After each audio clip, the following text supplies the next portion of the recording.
Majority Report with Sam Cedar. The destiny of America is always safer in the hands of the people than in the conference rooms of any elite. Sam Cedar. They are unanimous in their hate for me, and I welcome their hatred. We must guard against the acquisition of unwarranted influence, whether sought or unsought, by the military-industrial complex. The Majority Report with Sam Cedar. Ever get the feeling you've been cheated?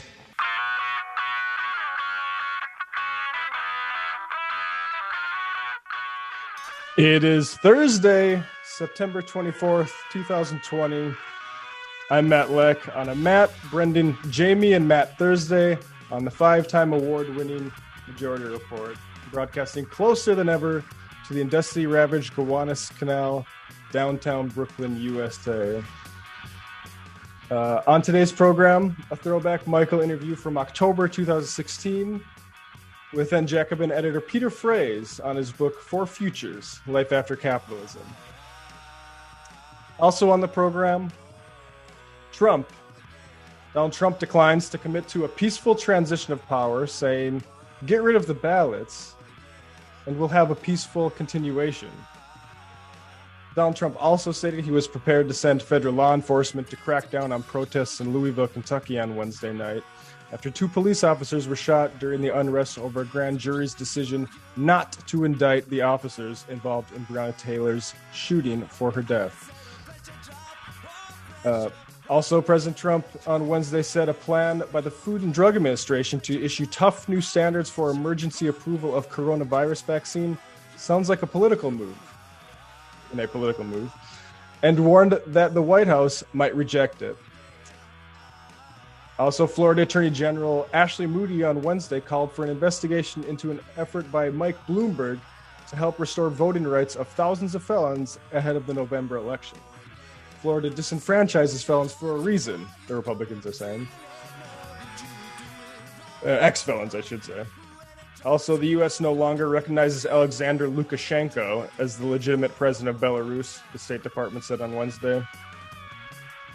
And in some on balance positive news, aspirational news, the world's 5th largest economy, California, and the state that created car culture, this piece says, will stop selling gasoline-powered automobiles within 15 years, Governor Gavin Newsom announced. All that and more on today's Majority Report.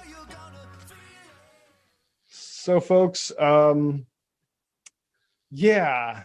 not looking super great lately, I must say. I don't know. Brendan, how are you holding up? I'm doing all right. I saw the protests across the Manhattan Bridge last evening. It was a little bit of a positive note. Went very well. Otherwise, we're dealing with the possibility of a sitting president just capturing elections through the courts and everyone in his party helping to enable that. Yeah, I think that's the play here, is they're either going for and setting themselves up to try 2000 Bush versus Gore, which, happened in 2000 when, guess what, they haven't got more shame since then.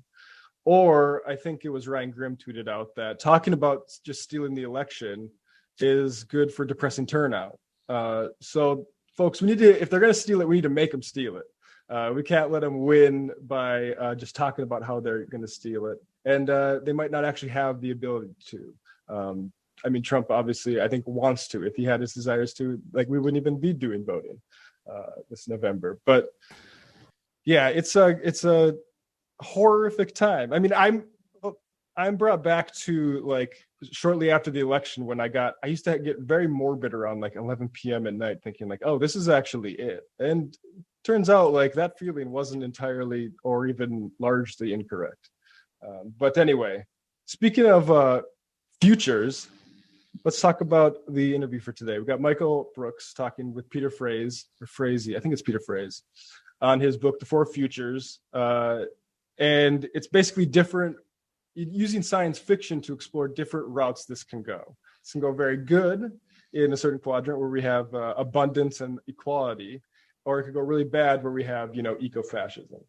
And I think I picked this interview because this is one that Michael actually mentioned fairly regularly after we had it. And it's also reminds me back in October 2016, this is the first time Jacobin was sort of coming into focus in terms of what they do. But anyway, I hope you enjoyed this interview, and we will see you with Matt Binder and Jamie Peck on the other side of this. Also, join themajority.com, become a member, support what we're doing here. We really appreciate it. And again, see you on the other side of this interview.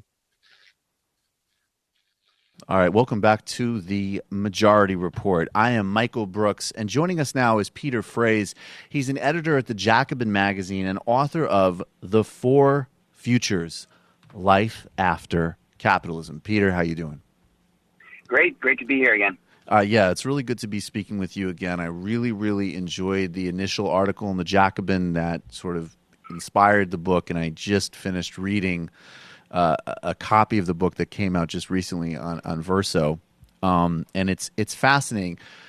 You outline 4 scenarios for where we could go in a post-capital world. I want you to get to those 4 scenarios, but to get there, I want you to explain how you use science fiction and that type of literature and pop culture reference in this book. It's an area that I'll admit, it's a genre that I'm not very familiar with at all. So I kind of opened it up with not skepticism, but a sort of lack of familiarity. So I didn't really see how it was going to play into the arguments.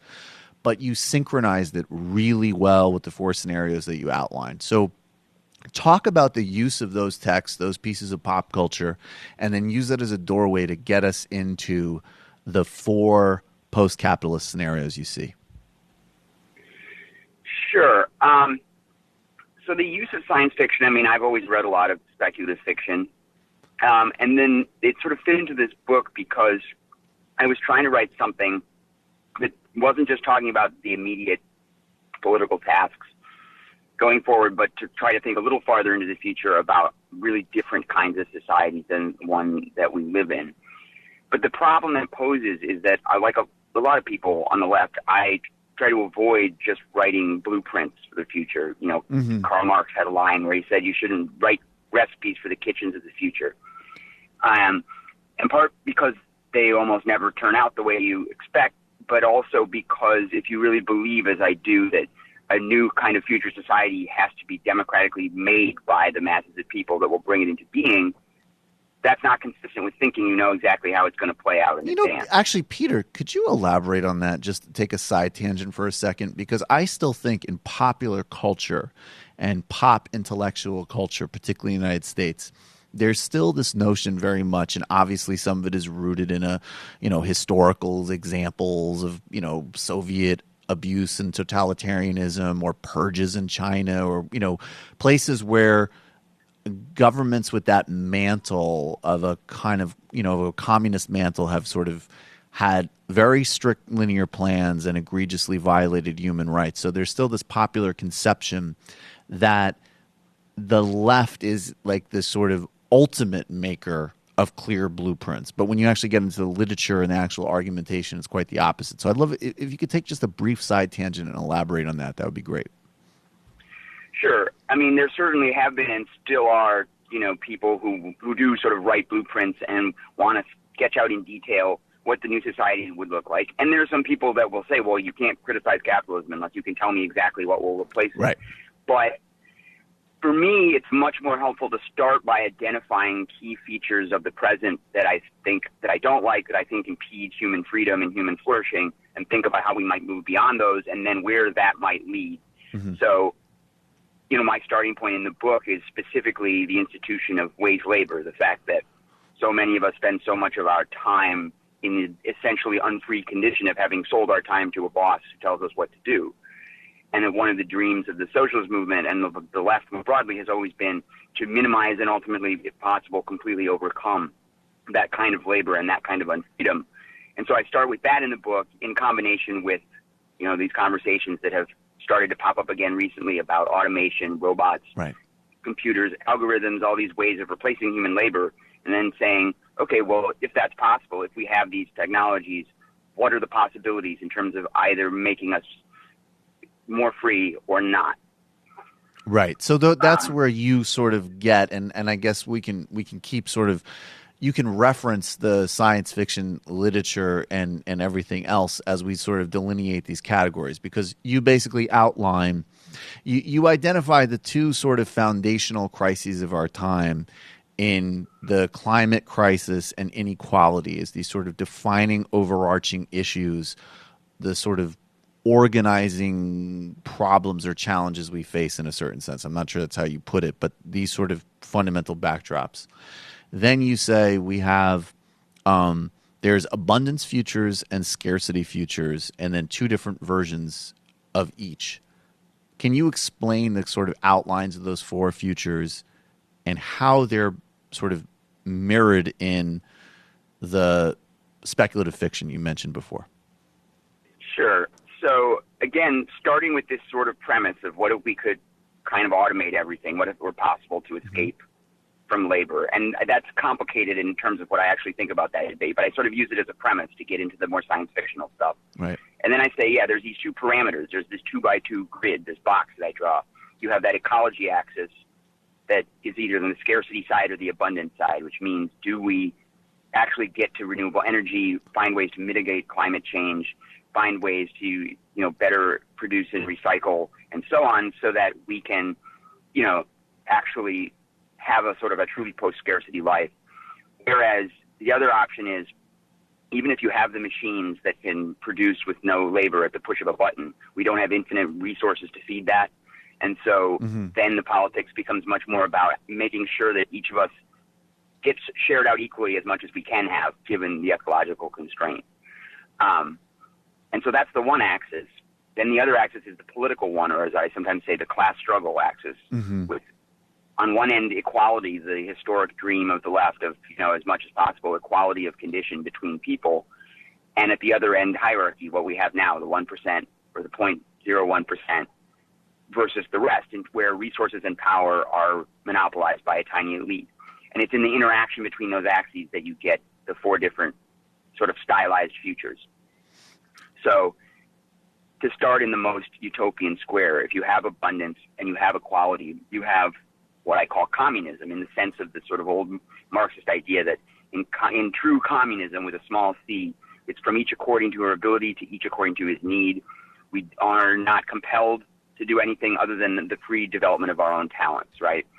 And so this is where these sort of science fiction futures where, 3D printers turn into things like the Star Trek replicator, and we have nanobots, and we have all these ways where basically we sort of develop our collective projects not on the basis of money in the way that we see fit. And people who look around today and see things like, open source software, Wikipedia, various kind of collectives, producing whatever it is, community gardens or whatever, and say these are little pockets of communism in our world. And so that chapter is looking at what is it like if you blow those up, and where are the kind of conflicts and contradictions of that, which are no longer about capitalism, but it doesn't mean that there aren't sort of hierarchies and conflicts that arise in that scenario. Actually, Peter, that's another thing I'd like you to go off on that tangent as well. Another really interesting thing that you raise in this book, and you use fiction skillfully to illustrate the point, is another sort of generic thing that you will hear about, in some ways, even these frames around any of these systems are kind of silly in a certain way. But one of these things that you'll hear is like, well, communism will never work because, we know such and such a thing about human nature, which is, in some way you could just, you could say capitalism will never work because we know such and such a thing about human nature. I mean, these are very kind of metaphysical comments. They're not really grounded. But one of the points that statement sort of directs us to, which is legitimate and you deal with, is that even if you escape or redesign a process away from money or labor exchange, there's still hierarchies, there's still social competition that it will manifest in different ways. So the question is more, can these things be, at least this is how I read it, are there ways of setting up institutions where, we recognize legitimate hierarchies all the time, right? Like if we had this functioning, Star Trek, great, abundant, sort of more equalitarian, equal society, it wouldn't mean that we were all physicians, because some people still have those skills and others don't, right? And so that's like kind of, you could say that's a natural hierarchy. There still will be, in an open culture, debates and conflict around politics and ideas. So anyways, I'd like you to just get into that just because these sort of particular types of very zero-sum competition have been taken away does not mean that it's sort of like a bland, faceless mass that doesn't have natural hierarchies or just natural human conflict. Yeah. So the way I sort of put it is, a lot of times when you call yourself socialist, or people will say, oh, but you just mean capitalism causes all the problems, right? We get rid of capitalism, we get rid of all the problems. But That's not what I think. Right. The metaphor I use in the book is the metaphor of the capital relation between capital and labor as like a magnet. Mm-hmm. Those are like the two poles of a magnet. And it produces a magnetic field that tends to draw other conflicts and other hierarchies toward it, right? Which doesn't mean that, say, sexism is totally reducible to capitalism, but that it tends to be moved into alignment with it. Mm-hmm. And so it is with all these other conflicts. And it's that makes the stakes so high in all of them, because they all come back to that basic conflict of how do we make a living, how do we survive. And so part of what makes me sort of hopeful, but even though I'm trying to be realistic about the kinds of conflicts that arise in a post-scarcity society, is that they're more sort of fragmented, and therefore it's possible to sort of opt out of situations in a way that it isn't often in a capitalist society. Mm-hmm. And that makes it more possible to really deal with some of this stuff and overcome things that just seem like intractable problems of the human condition under capitalism.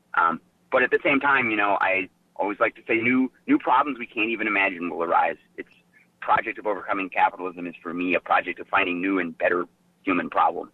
Right. Like that's like, I think there's an old, like, I forget who said it, but something to the effect of like the goal of society should be to sort of move people out of like relentless, brutal, oppressive misery, so they can go and have like productive, healthy suffering.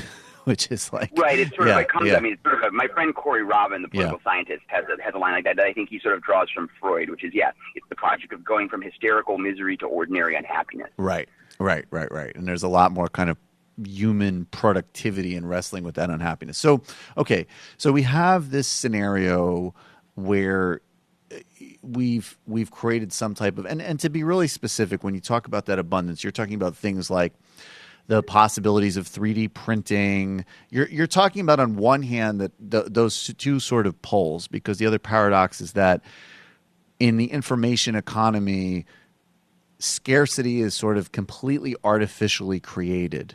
And then on the other hand, and that would be great for you to elaborate on, and as you get into some of the bad scenarios. And then on the other hand, where scarcity is, not at all artificially created. It's quite literally like we are destroying at a sort of just amazing pace the basics of like the Earth's functional systems.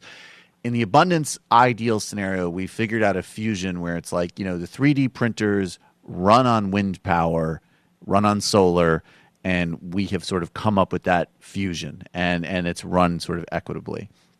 Now, move into the first scenario of we've generated abundance, but we still have artificial scarcity in the information economy, and we have to generate and sustain a lack of equality in terms of access, which is in many ways the world that we're seeing enacted very much day to day now. Yeah, and that's also part of a point I would make about the book in general. Each future is supposed to isolate something that is happening right now. Right. And kind of, in the way it's often said, science fiction is always really about the time in which it's written. Mm-hmm. And so these futures are just sort of in concentrated form issues in the present. So in the case of what you're talking about, this is actually where this whole project started for me, was that question of artificial scarcity and how class power is sort of maintained in the potentially abundant future. Mm-hmm. And it was started with, I was considering the Star Trek TV show where they have they are in a communist society, basically, as far as I am concerned. They have their replicators. They have their magical antimatter generators. They can get in spaceships and fly around in a military hierarchy if they feel like it, apparently, but I don't get the sense that anybody's really required to do that. Mm-hmm. But then I started thinking, okay, well, what if it wasn't a communist society? What if the technology were the same, but the class structures were totally different? They were more like our world. Mm-hmm. And that's what led me to this question of, okay, you don't need human labor to produce anymore. You have these replicators. How does the ruling class stay the ruling class? And it's through these forms of artificial scarcity and forms of property that take the form of rent. So this rentism is the name I use for this regime. Right, because rent we think of traditionally in terms of things like land, where you don't produce anything. It's just if you own the land, you can charge for access to it. Right. Right. If you own the apartment, you can charge for access to it, whether or not you're actually like putting anything into it, as opposed to actually like producing a product and selling it. Right. But that form of property extends far beyond land, especially now, and intellectual property has the same form. You own the rights to copy, the digital file of a movie. It doesn't actually cost anything or almost anything to do that. It's just there's a legal property form that says I can't copy that without paying the fee. Right. And likewise, it doesn't matter how little it might cost to produce a life-saving medicine. The company that owns the patent decides what the price of it is. Right. And so the thought experiment in that part of that corner of the Four Futures is what happens is that kind of blows up to become more and more of the economy. What happens in a world where essentially, there's a Charles Stross novel that I open that chapter with that opens with the main character sort of on the run from the copyright police. Mm-hmm. Mm-hmm. And so that's where I take that chapter, the kind of the legal forms and the economic forms that would be necessary and what the contradictions would be of an economy like that. Right. So that's and we can see that's the sort of core contradiction. Those sort of two contradictions are where they're sort of the most explosive things we're dealing with, because on one hand we're developing this hyper information economy where things like all of a sudden now, even something like a replicator like thing in Star Trek every day seems less and less implausible, even relative to 5 or 10 years ago, or certainly, even if you were watching it and you were, 6 or 7 when the latest version of Star Trek came out, that Next Generation show. And then, again, conversely, we're building that on top of a completely collapsing basic ecological infrastructure, the scale of the crisis of which we're, barely at best beginning to address. And then in that information area, we're again, as you say, we're creating this entirely artificial means of scarcity just to justify having a monetized system around it, which is not even sort of logical to its development, because a lot of these technologies and programs and initial developments came out of, again, more of that sort of open or a culture, or if you want to say communistic sort of space. Then you have scenarios where you're sort of saying I'm not sure I'm reading this right, but it's like we haven't quite dealt with the ecological crisis, or our lives are just increasingly defined by material scarcity of the world because we have not been able to reverse those crises. We haven't been able to regenerate things. And then again, you have two scenarios, which is we've sort of figured out and evolved our politics, so the consequences of that are far less brutal. And then we have another scenario where we are living in this, almost like Children of Men like future, which is the best I can do for a speculative fiction reference, my friend. Right. Yeah. Which, that's not a bad one. So, right. So the simplest way I would put this scarcity end of the table that I'm talking about here is basically we have the replicators and everything. Right. But the carbon cost of the replicators, or the amount of, rare materials that they require, means that you can't just replicate whatever you want whenever you want. Somebody has to decide who gets to make what. Right. And that brings me to a couple of questions that animate the sort of scarcity with equality box that I draw, which is, this is where the relationship between socialism and ecology comes to the forefront. Mm-hmm. I talk about, my view on sort of environmentalism being that we have to be very real about the fact that dealing with the crisis that capitalism has created is going to mean an even deeper involvement with sort of managing nature and becoming involved with us sort of continuing to remake the earth in order that it can support us. And then I talk a little bit about so that's like a big objection to like a Derek Jensen style sort of step back from the earth and kind of fold into the woodwork and let it do its thing, like a sort of neo-romanticism. Is that what you're objecting to? Among people, even among people that aren't really hardcore primitivists or deep ecologists, you still get it in the rhetoric a lot. We talk about we need to lighten our carbon footprint, as though the problem is that is that humans are separate from nature, and that the problem is that we're mucking with it too much. When the problem is actually that we are completely a part of nature, and that's why we have to accept that and accept that we are the only species that has the potential capability to address this crisis. Yeah. And so, it gets me that, so it means, and what that means in terms of like how ambitious we become in terms of trying to manipulate the climate, for example, is something I'm still wrestling with and researching, but it's something that I want to sort of open the space for. But then I also, in that same chapter, want to talk about these old kind of the issues of like what a socialist economy looks like, what the role of planning versus markets look like, and to try to suggest that a lot of the problems that arose in those discussions in the 20th century had to do with the relationship to production and labor. Who decides what gets produced? Who decides the division of labor? But that if you think of planning schemes or market schemes more in terms of planning consumption, of this question of we can't all replicate whatever we want, different people want different things, how do we decide, how much of what gets made? That there's ways to do that with some combination of democratic planning and market mechanisms that would not, if it was happening outside of a capitalist context, wouldn't have the negative features that we associate either with economic planning or with markets. So that's really like just seriously updated. But as an example, again, just pointing with the argument of the book that you're isolating worlds that exist now, and that's the world that seems to me just like a really updated, rigorous social democracy, a bit more like we do already see in some Scandinavian countries to some extent. Yeah, I think that's right, especially now that some of them are starting to move in the direction of being less sort of work-focused. You have things like the universal basic income being seriously discussed among social democrats. And so to the extent that part of social democracy starts to evolve in a more post-work direction, then, what you have left are these sort of questions of ecological and economic management, I think.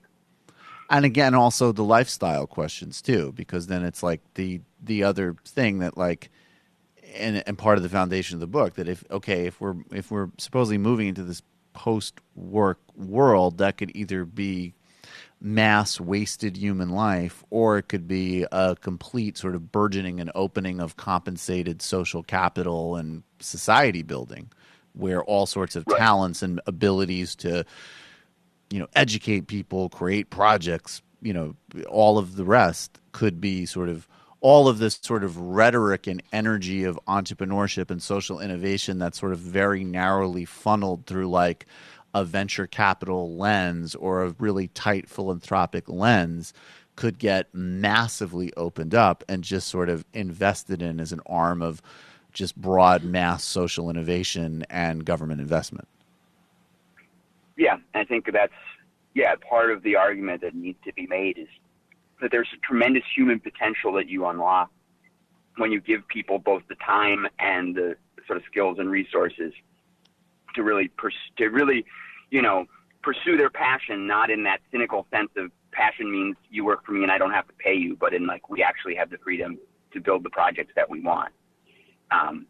Because otherwise you get into the last sort of square of my 2x2, the world in which, the existence of ecological limits means that the sort of rentist future of absurd intellectual property doesn't quite work because the ruling class has to reduce its own standard of living in order to supply all of these other people that it wants to exploit. Right. So the alternative vision is, you said children of men. I sort of used the film Elysium at the start of that chapter to talk a little bit about it. A world in which I talk about the dangers, the great danger of the moment we're in, one of them anyway, is that historically a capitalist economy has been characterized by a relationship of mutual dependence between the boss and the worker.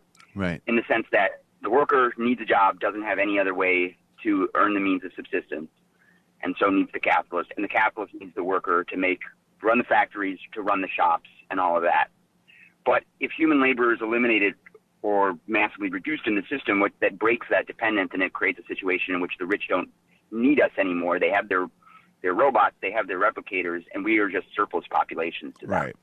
Right. And that leads to people who are warehoused in prisons, people who are warehoused in refugee camps. People are allowed to die of preventable diseases or die in natural disasters caused by climate change. So like the Republican platform, basically. What's that? Like the Republican platform, essentially. Yeah, pretty much. Yeah. I think Trump is more of a rentier guy, but they're ready to veer in the other direction if necessary. Yeah, no, maybe more. I actually am thinking of Paul Ryan more than Trump. Very, Ted very. Ted Cruz was the ultimate exterminist candidate to me. Right. That makes total sense. And in all senses.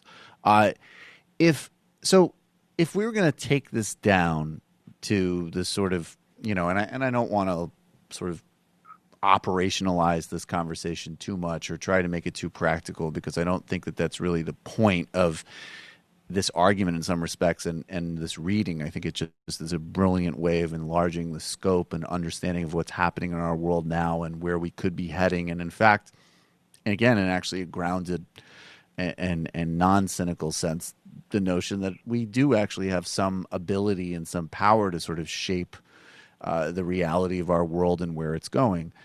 But if we were going to take it into the realm of like, and I don't think these are mutually exclusive, but do you see like, okay, so there are these 4 pressure points that we can see where like, okay, there's work and create these projects that sort of model the world we want, or at least a much bigger part of the world than exists now. And that's the space of, starting a worker-run business, create a community-generated garden, invest in parts of the information economy that are run on commons. Then there's, I guess in the rent piece,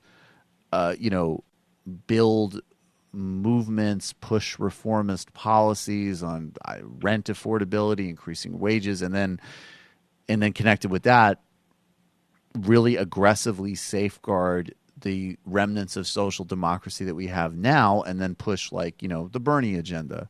And then in the 4th point, it seems like that's an area where there's a lot of just sort of burgeoning work and a lot of just sort of direct action and conflict on, serious human rights advocacy, whether it's Black Lives Matter or, objecting to the, mass sort of abuse of refugees and migrants across the globe.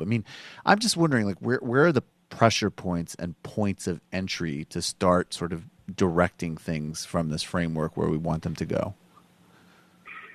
I think you sort of identified the key strands of movements that are already happening, right? That these kind of commons-based projects are happening, environmental justice movements are happening, movements against militarism both at home and abroad are happening, movements for freedom of access to information or for access to medicines in poor countries and so on are happening.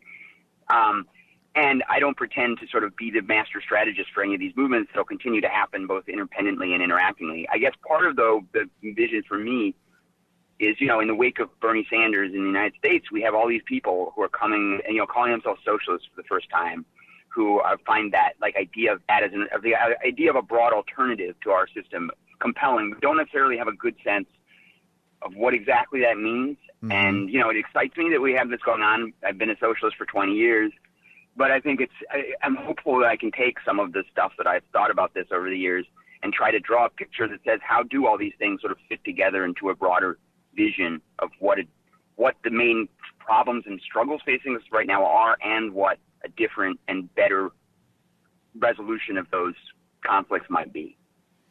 Yeah. I mean, is there any point of, I guess not as a grand strategy question, but even just as a point of interest, is there any of those particular pressure points that you think is the most promising or the most interesting or the most compelling or no? I think it moves sort of over, what we've seen in recent years, certainly since 2008 and the crisis, is this sort of like movement from sort of place to place, right? Yeah. In terms of what movements, you have Occupy bringing the inequality question to the forefront, and you have Black Lives Matter, which is like really pushing on the kind of violence and militarization and dehumanization part of it, and then you have Bernie, who is the sort of like, let's save and strengthen social democracy kind of thing, and it remains to be seen what the sort of next iteration of that is under what looks to be a Hillary Clinton administration, where we'll have probably, I would say, more of the same, but with a bit more war. And we're going to have to react to that in some ways. Right. Well, Peter Frase, the book is called The Four Futures: Life After Capitalism. I strongly recommend it to anyone sort of trying to get a grip on today's world and what's coming next. And also, my co-host on Two Dope Boys is a major Star Trek fan. And after I read your book, I finally went into Netflix and I tried to get through a couple of Next Generation episodes. And fascinating, but a little rough. Not going to lie. Don't start in season 1. That's the first piece of advice. Whew. Well, I wish I had that advice before, Peter. Where should I start? Skip to season 3 at least. That's when they started to really know what they were doing. Okay, because it's a little... It's stripping away the Patrick Stewart romanticism at this point. Okay, I appreciate that, man. I'm going to give season 3 a try. Peter Frase, get the book. There's a link to it on the Majority.fm website. Author of The Four Futures, editor at the Jacobin. Peter, thanks so much. Thanks for having me. All right, take care. All right, folks, there you have it. Admit Jamie and Matt Binder. Hope you enjoyed that interview. I think it's a useful way of thinking about the future. Like, a lot of these things aren't determined. There's a lot of different variables, but the variables kind of work in certain directions. And hey, Matt and Jamie. Hey. How's it going? Good. I agree. I think, if you try to dig too much into the details of these four futures, that's where it starts to break down a little bit. But I think as a thought experiment, it's really fascinating. But should also be paired with stuff like, I'm going to say the work of Aaron Bananov, who has a really different vision for the likelihood that full automation is ever going to come to pass. Right. What's up, guys? Can you hear me? Hey, Matt, we can. Perfect. Yeah. How about that Hillary Clinton administration, huh? Oh, yeah. Jeez. I always think about She's that. just brutal with all this war right now. It's I can't take her anymore. We gotta vote her out. I still remember like thinking it was I thought it was likely that Hillary was going to be president, thinking what those years were going to be like. And I still think would have been a lot more pleasant than these 4 years. Frankly. I agree. I mean, we'll definitely never know.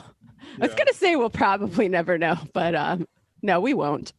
Well, you know what's going to happen if Biden wins. Biden will win, and then he'll resign, which means Kamala Harris will become president. And then Kamala Harris will then come out and say, no, the rightful first female president ever in the history of the U.S. is Hillary Clinton. And so I'm passing the baton to her. Oh my God. And, that's how, I'm sure that's what's still with hashtag still with her think.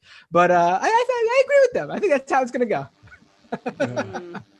go. So what should we get to before we go to the fun half, guys? You don't want to keep talking about this imaginary Hillary Clinton administration? No, honestly, I can only tolerate so much Clinton talk before I want to, go after every single one of them, including Chelsea, for their relationship with terrible people. But so let's move on to a different topic. What should we get to? Oh, yeah. Well, we have a wonderful clip from our president. Oh, right. Yeah, the one who actually won, right? Yeah, the guy whose administration we're currently living under. Correct, yes. So Yeah, I guess people have been a little concerned about what's going to happen with this election, considering all the mail-in ballots and the efforts by the Trump administration to delegitimize mail-in voting, stop the actual mail from getting where it needs to go, etc. So at a press conference, they decided to ask him about some of these concerns, and this is what our president said. Win, lose, or draw in this election, will you commit here today for a peaceful transferal of power after the election? There has been rioting in Louisville. There's been rioting in many cities across this country, red and your so-called red and blue states. Will you commit to making sure that there is a peaceful transferal of power after the election? Well, we're going to have to see what happens. You know that I've been complaining very strongly about the ballots, and the ballots are a disaster. I understand that, but people are rioting. Do you commit to making sure that there's a peaceful transferal of power? We want to get rid of the ballots, and we'll have a very peaceful. There won't be a transfer, frankly. There'll be a continuation. The ballots are out of control. You know it. And you know who knows it better than anybody else? The Democrats know it better than anybody else. Go ahead. Mr. President, the second question is, will you... Please, go ahead. Listen, just cancel the election and everything will go great. That's pretty much the equivalent of what he's saying. You cancel the mail-in ballots, which is, to be fair, only part of the election, Matt. And then Trump thinks that he's going to win. And polls show that the people who vote in person are more likely to vote for Trump than the people who vote by ballots. So he understands that, and he thinks that he will win if they stop the ballots, and then he wins. And it's just a continuation, and that's the only way that he's not going to contest it. Right. And you also have to give a little context as to why there's more Trump support probably going to vote in person than via mail-in ballots. And that's because Trump supporters don't really believe in that little, what's going on right now? I'm trying to remember the sort of thing that just sort of upended the entire year and changed pretty much the course of how we'll live as a society for, I don't know, at least a few more years. The coronavirus pandemic, that thing. Yeah. They don't believe in that. So they'll probably go out. They're more likely to go out on election day and actually cast their ballot in person. Well, and even before the coronavirus, like mail-in ballots always typically favor the Democrats a little bit. I mean, there's all these recent elections that they've been, what's going on after all the ballots are counted? It turns out the Democrat won where it looked like the Republican did. And it's always it's funny too, because that goes completely against their usual thing that they say on election day, where it's like, oh yeah, our guy is losing until everyone else gets out of work, and then our people go and vote because they're all the ones working. I mean, clearly the people, that's the thing that they love to say. They love to pretend their voters are the ones who have jobs and can't vote until late at night when they get out of work. I think we can solve that easily just making it a holiday. Right. There you go. Right. Yeah, they're not going to do that. But luckily, we have this great opposition party led by Nancy Pelosi, first of her name, eater of ice cream, bringer of clapbacks, and she has another thing to tell them. He says that people swallow Clorox, and we hear about it for the rest of our lives. But he's trying to have the Constitution of the United States swallow Clorox. And I appreciate these questions that all of you have this morning, and I guess provoked by the arrogance and the disregard for the Constitution with the president's statement last night. No, she didn't. Yo, if she wasn't she was my Khaleesi before, but now she is times 100. And I know that you believe that sincerely, Matt. So what do you think about this amazing clip of your queen? Well, I got to jump on my white horse and Jorah Mormont myself over to to protect Miss Pelosi. It's corny. That's all. I mean, there's nothing really to defend. I think maybe it's not that big of a deal what she said, because it's just, your normie cornballness. But yeah, I mean, it's weak. It's weak. What stops them from being able to do this won't be the personal leadership qualities of Nancy Pelosi. It'll be basically it'll be too big of a hurdle for the GOP to actually jump, and particularly if Trump doesn't have a massive lead on the first night, like I think it will be a bit, frankly, like I've been wondering about this, right? Like they want to get this judge seated, but like it's also the case that I don't know, like having that judge seated, I could see there be part of the Republican Party that is, okay, we got the judiciary wrapped up. Let's not like break this thing because we frankly got a whole bunch of goodies out of this one Trump administration. And Joe Biden isn't going to be as big of a threat to us as like, Bernie Sanders, obviously. So like, why would we really want to go this far? And I mean, they went that far in 2000. And I think I think the threat of them is real to actually like try to steal this with the courts, because that's how the Republicans win elections. And like Michael Tracy can say, oh, there's not going to be a civil war. Like that's not the point.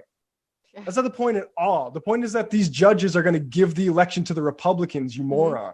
Yeah. Right. No, they don't. I mean, I think you're giving right. I think you're giving a little bit too much strategic credit to the Republican Party in terms of thinking that out. They're going to want to control as much as they can control regardless. So I think they will go full throttle and try to steal whatever they can. I mean, clearly the Supreme Court is the main prize. They'll be happy with that. I mean, they're going to get it. I guess the question is, will they try to get it before the election or will they get it after? That's where their strategic mind will focus on. I think, whatever happens with Trump in the election, I think that's where they'll just throw that all in the air and say, screw it. We're going full steam ahead and we're going to try to take it all, whether we win it all or not. We got the Supreme Court seat. We're winners no matter what. So why play it safe when we could just shoot for the stars, knowing we've already hit the one we were trying to aim for.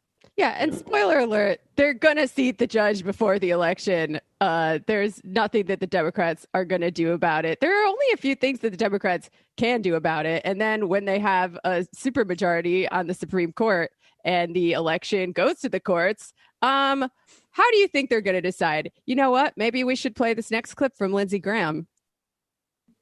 Or should we save it? He's talking about the courts. We can play God. it. All right. Well, for November 3rd, because of the tightness of the election and the role the Supreme Court could play. What are the odds of that happening? My goal is to get the nominee through the committee process with a meaningful hearing, a probing hearing, get it to the floor in time for Mitch McConnell to process the nomination, get a final vote before the election. A 4-4 Supreme Court is not a good deal for America. We need a 9-person Supreme Court. And people wonder about the peaceful transfer of power. I can assure you it will be peaceful. Now, we may have litigation about who won the election, but the court will decide. And if the Republicans lose, we will accept that result. But we need a full court. And I think that's possible before the election. The committee will do its work. We'll be thorough, we'll be fair, but we'll be firm. All right. Senator.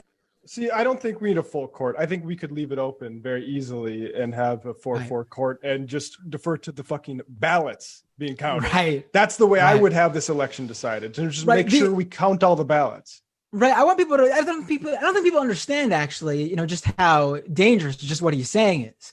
The Supreme Court, period, whether it's 1 judge, 9 judges, 8 judges, doesn't matter. They're irrelevant in this. They should not be involved in this. There is nothing that says they must certify this. The ballots are counted and the election results stand. There's nothing that says it has to go to the Supreme Court. Yeah. And that's what they're floating here. They're floating that the results, no matter, even if Biden takes it away, complete lead, 10 points, they're going to try to take it to the court. And they think, or they're trying to make you all think that is a necessity. It's part of the process. It is not. Mm-hmm. Yeah, there is no scenario in which they do not take it to the courts, except for a Trump landslide, which we know is probably not going to happen. And he's getting everyone ready in this clip. He's saying this is going to the courts no matter what. And he's talking about it as if that is the reality. And that, guess what? That's how you impose your reality on the world. Because everyone's got a competing version. There was only 8 last time, right? My crazy. Yeah, no, that's right. And it was for 200 plus days that they held that. Yeah. You don't need 9 justices at all. Yeah, you don't need any justices for an election when people are actually allowed to vote and they're allowed to count the votes after the fact. But I mean, we all know. Not that hypocrisy is the key point here, but if their argument mattered, then that would have been an argument for seating Merrick Garland in 2016. Yeah. Yeah, well, nobody cares. I mean, everyone knows the Republicans are hypocrites. Nobody who would ever vote for one of them cares at all about hypocrisy. Okay. Like, remember the Daily Show? Remember the daily cavalcade of Republican hypocrisy that they unmasked back in the Bush years, and everyone's like, wow, they really got him now. And it did what exactly? Yeah, you do not have to. I've had plenty of disagreements with Jimmy Reefercake about the efficacy of hypocrisy. That's not why I think it's relevant for a journalist to bring it up. Is like, I don't think it's going to change minds, but I think you can't just let, like, if you're a major news company, like these Sunday shows or whatever, like, these are basic facts that like are within like a cat's memory span. Yeah, I mean, you got to bring it up, but it's not gonna affect the people that you think it's going to speak it into the record for posterity. But I don't think it's going to shift any votes in the election. I read, speaking of voting, I read an article in the Atlantic that was extremely liberal. Like, it ended with exhortations to the cops to like protect voting rights, lol. But it went through all of these possible nightmare scenarios where Trump refuses to leave office based on like different results, what kind of crisis could result. It's not going to get to the point of a constitutional crisis. Is there anybody watching right now who thinks the Democrats are not going to roll over and let Trump have it way before it even gets to that point? I think it's wrong to think of this as a foregone conclusion that if they want to do a lawfare coup, they can. Like, I think there's a lot of states and state courts that have to be involved and run over here. Like, I think it's way overly fatalistic to just assume that just because Republicans want to do something, they can. Like, I think that's a step too far, personally. I mean, I'm personally. Go ahead, Jimmy. It's not a question of whether or not they can. It's a question of whether or not the Democrats are going to stop them. And if history is any indication, the answer is no. I think they'll do something. I don't think. I mean, whether they take it as far as they should. That's one thing. But they definitely won't just let him take it from the get-go. You know. But they'll try it in some weak way. This one's a bit different, I think, especially if it's a clear win, because you have to remember it's not going to be clear though. There's no way it's going to be clear. But Republicans aren't talking about like hanging chads and things like that, where there actually will be questions. They're going to bring up that the ballots, the mail-in ballots, are just illegitimate. Period. Like, that's going to be where they attack. And that's going to be something like there's going to be no question about unless it is an actual close result, which maybe it is, but I also think there's a good chance it isn't that close. When I mean close, we keep talking about it being a foregone conclusion that the Republicans are going to steal it, it might be closer than we want it to, which is why I think we should avoid talking like that personally. Yes, which is why I think dangerous. Right. I mean, because they're going to go and do it anyway. Like, no matter what happens. I mean, look, which is why it's important that Biden obviously wins by as much. I think if it is a landslide for Biden, it will be much harder for them to challenge the results of the election, for sure. Right, but they're going to do it. If he wins by a decent margin, I think it is. Like, I don't even think it needs to be a landslide. I think like if he wins in like certain specific states by enough, I think their whole plan gets upended. But they're already doing. They're already doing the hanging chad thing with those envelopes in Pennsylvania. Right. They're definitely going for it. Going to try to throw out as many ballots as they can.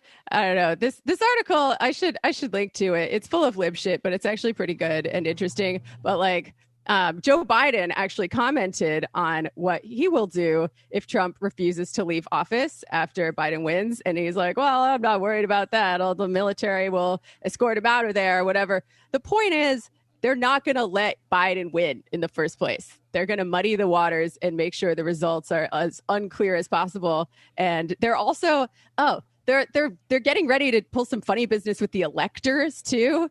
Like they I saw that. People from the Trump campaign off the record who were like, yeah, in a normal year, the electors are just this weird, archaic thing that is predetermined by the results of the vote. But actually, none of that is fully enshrined in law.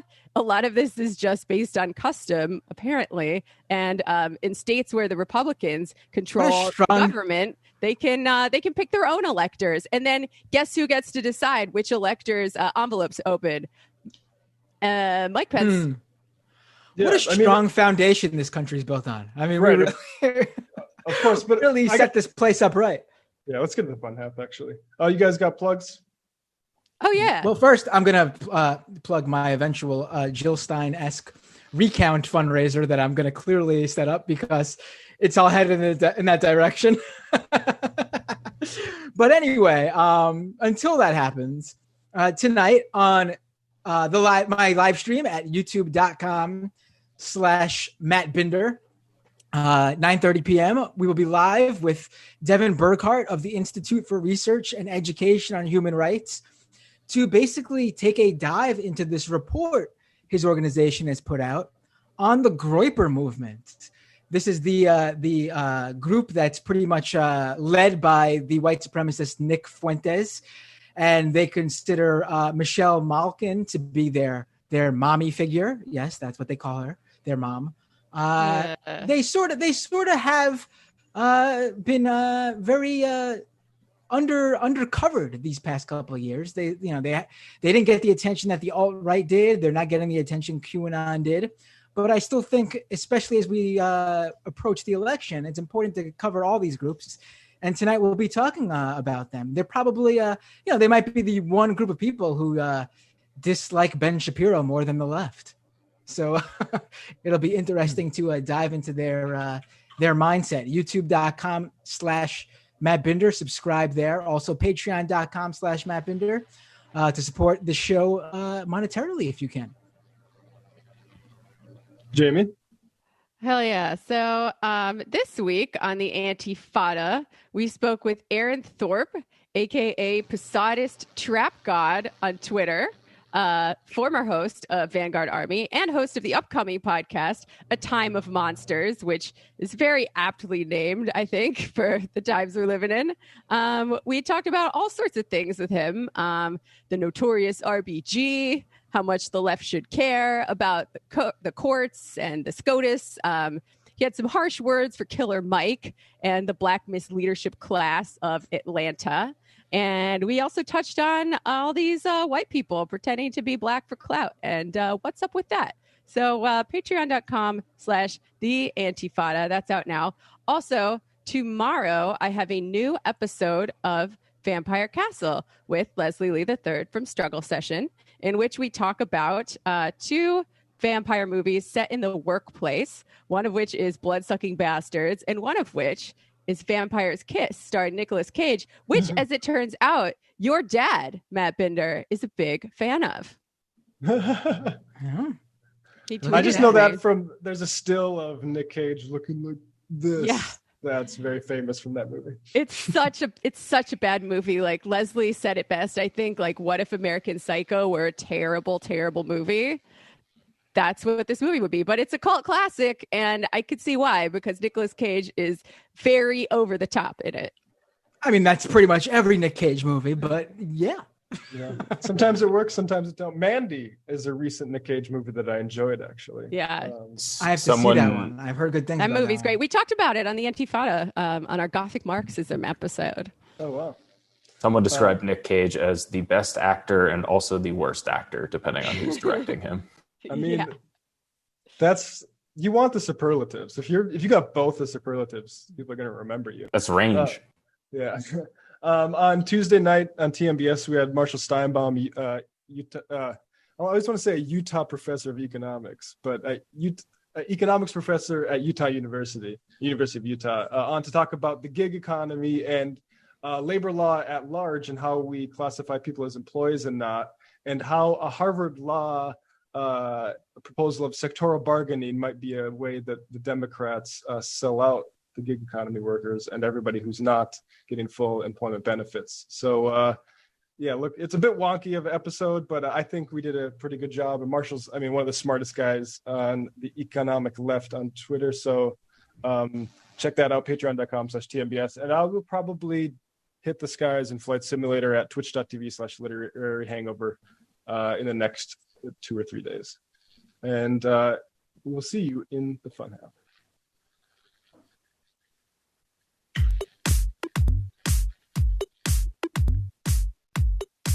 Left is best. Jamie and I may have a disagreement. Yeah, you can't just say whatever you want about people just because you're rich. I have an absolute right to mock them on YouTube. He's up there buggy whipping like he's the boss. I am not your employer. You know, I'm tired of the negativity. I'm sorry. I didn't mean to upset you. You're nervous? You're a little bit upset? You're riled up? Yeah, maybe you should rethink your defense of that, you fucking idiots. We're just going to get rid of you. All right. But dude. You want to smoke this joint? Yes. Do you feel like you are a dinosaur? Some good shit. Exactly. I'm happy now. It's a win-win. It's a win-win-win. Oh, hell yeah. Now listen to me. 2, 3, 4, 5 times. 847-906-501-457. 2, 38, 56, 27. 1/2. 5 8s. 3.9 billion. Wow. He's the ultimate math nerd. Don't you see? Why don't you get a real job instead of spewing vitriol and hatred, you left-wing Limbaugh? Everybody's taking their dumb juice today. Come on, Sammy. Dance, dance, dance.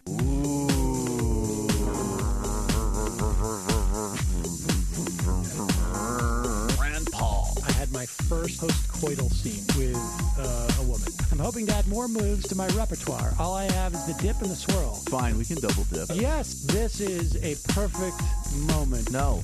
Wait, what? You make under $1 million a year. You're scum. You're nothing. Excuse me? Fuck you, you fucking liberal elite. I think you belong in jail. Thank you for saying that, Sam. You're a horrible, despicable person. All right, gonna take a quick break. I want to take a moment to talk to some of the libertarians out there. Take whatever vehicle you want to drive to the library. What you're talking about is jibber jabber. Classic. I'm feeling more chill already. Good. Donald Trump can kiss all of our asses. Hey, Sam. Hey, Andy. You guys ready to do some evil? Hitler was such an idiot. I think I might be a Nazi. Agreed. No. Death to America. You. Yes. Wow. Wow, that's weird. No way! Unbelievable. This guy's got a really good hook. Throw our hands up. Ooh. Wow. But Sam, I gotta get off. No worries. Let's. I want to just flesh this out a little bit. I mean, look, it's a free speech issue. If you don't like me, Hey! Shut up! Thank you for calling into the Majority Report. Sam will be with you shortly. Folks, fun half. Well, yeah, Sam won't be with you shortly, but Matt, Jamie, and Brendan will. Hell yeah. And we can actually take calls. Right. Oh, yeah. In fact, let's do that right now. Let's kick it off with a call, right? 308. What's your name? Where are you calling from? Howdy. You guys all hear that? Yes, we do. Perfect. What's up? What's your name? Where are you calling from? This is Kowalski from Nebraska. Hello, Kowalski. What would you like to talk about today, buddy? I would just like to say I have called in every day you've been on the show, excluding 2. So I don't know if that's like a record, but I've made an effort of it. Why, thank you. Wonderful. We appreciate it. Question that I didn't. Yeah, I have a question. Did feel like asking it to Sam because I think I would get a 20-minute lecture. So I'm going to take a very unpopular opinion, and I just want to see if my logic makes sense. So clearly, we don't like the Electoral College because it gives disproportionate representation to the smaller states and disproportionate legislature representation as well, right? Yeah, and apparently there's some funny business that they can do with it. Well, okay, the electors should have to follow whatever the voters decide, but wouldn't it be more advantageous to achieve the political goals that we all have if we just simply won over the smaller states? Like, the Upper Great Plains in general used to be a fairly, progressive place, and we don't have the racial baggage that the old South has.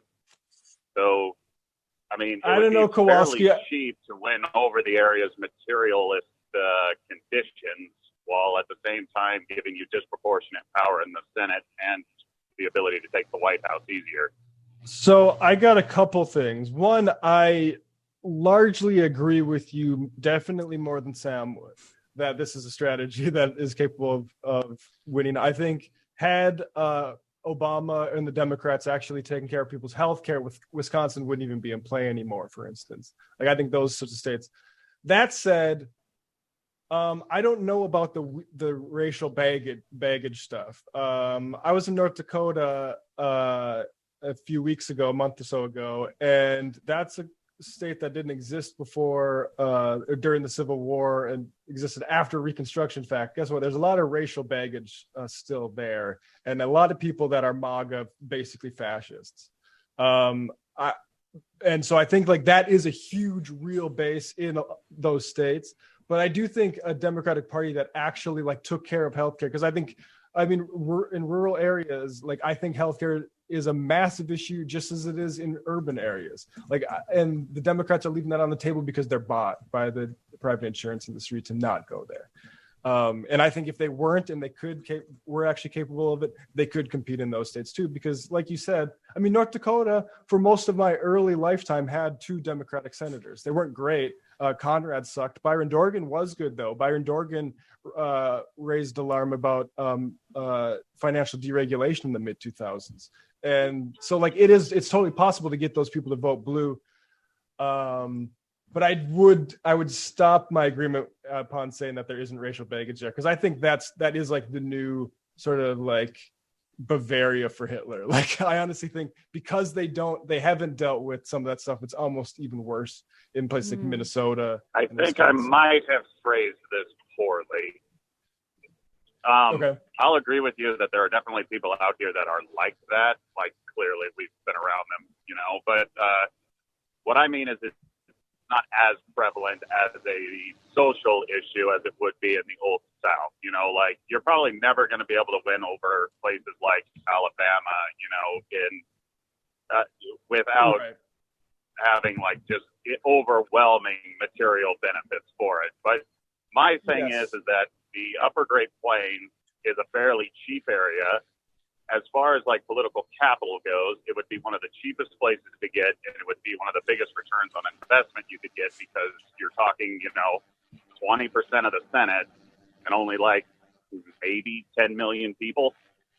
So it wouldn't be hard to improve those material conditions, get the people you want, and then have a disproportionate say in government.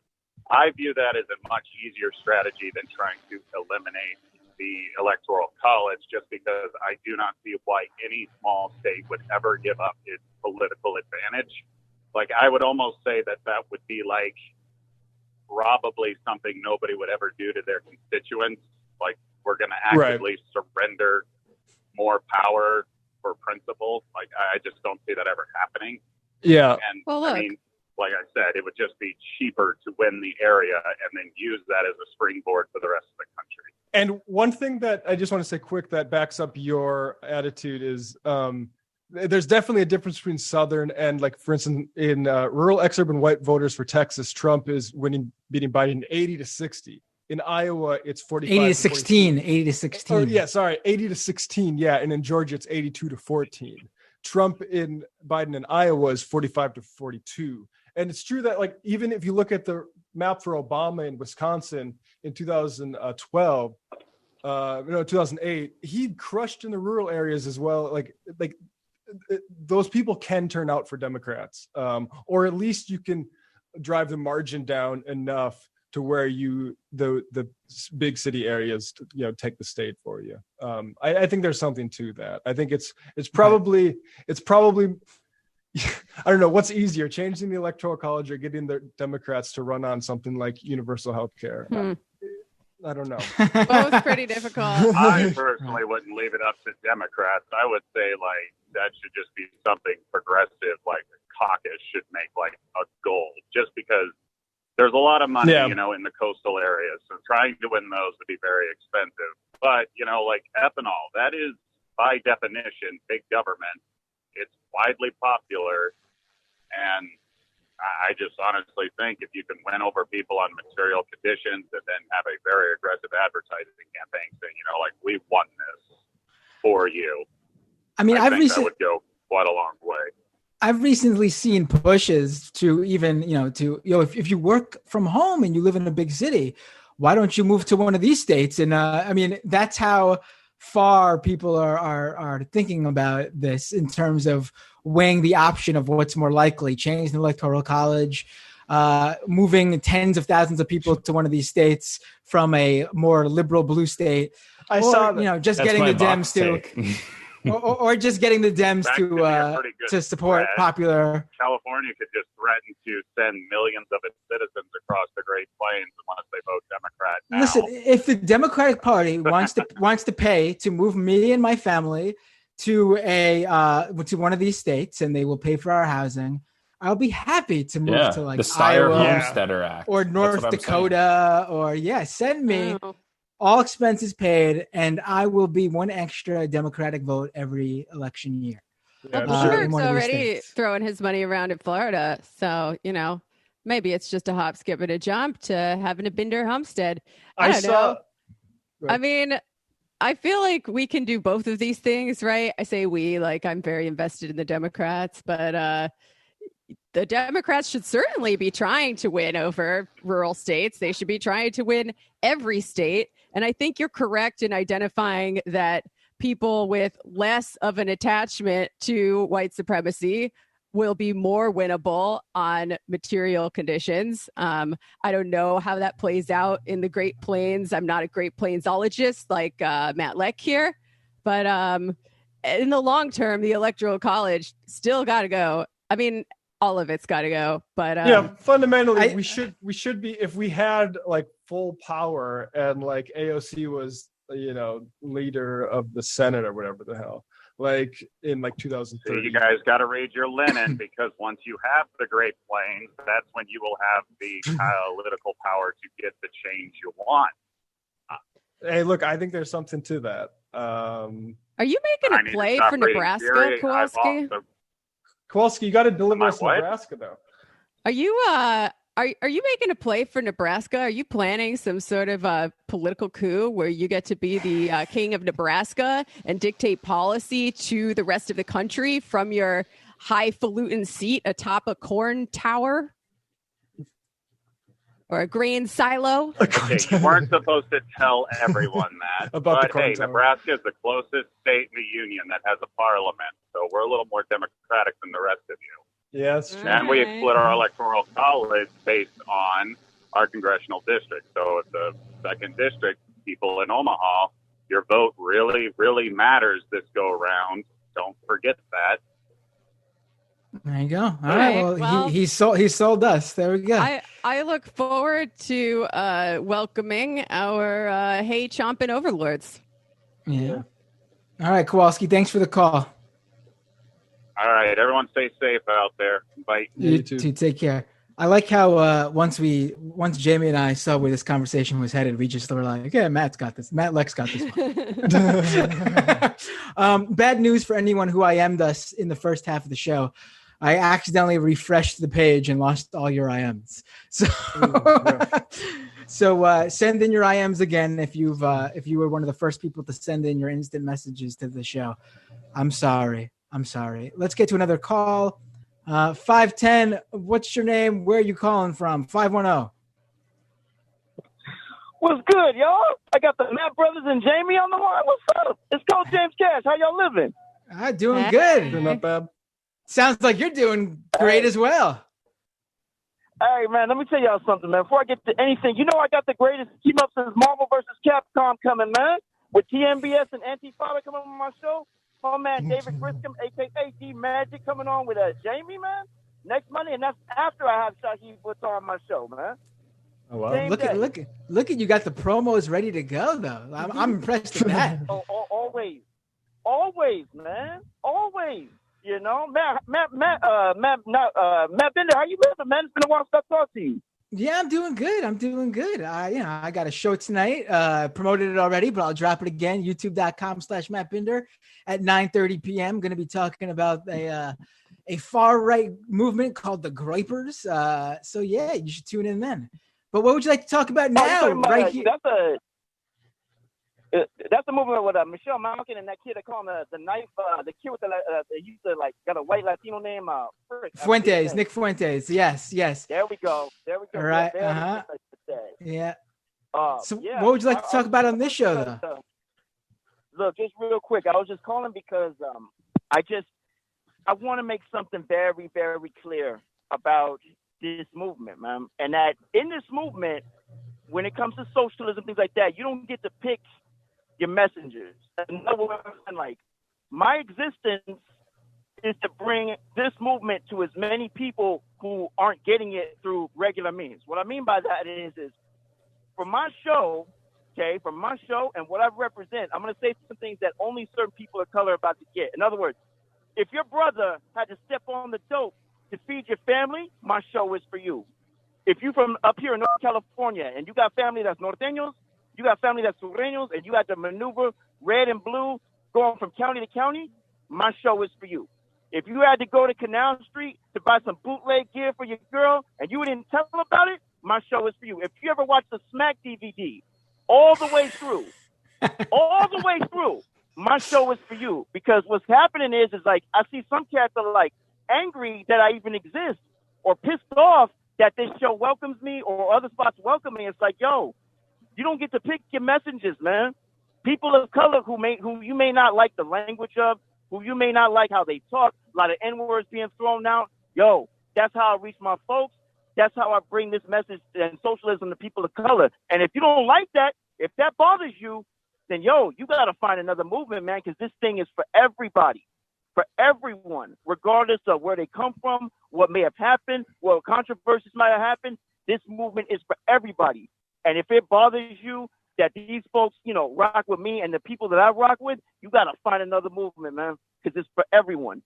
That's it. I hear that. I like, well said. You are the vanguard. All right. Love y'all, man. I'm not even kidding. I'll let you later. And what was that? I'm not even kidding. You're the vanguard. You're doing the work. Good job. Like, seriously. Absolutely. Thank you so much, guys. And Matt, where Damian Lillard at? Yeah, that's what I thought. Don't ever rock that Trailblazers hat around me again when you see me, man. It's on, man. We're fighting, bro.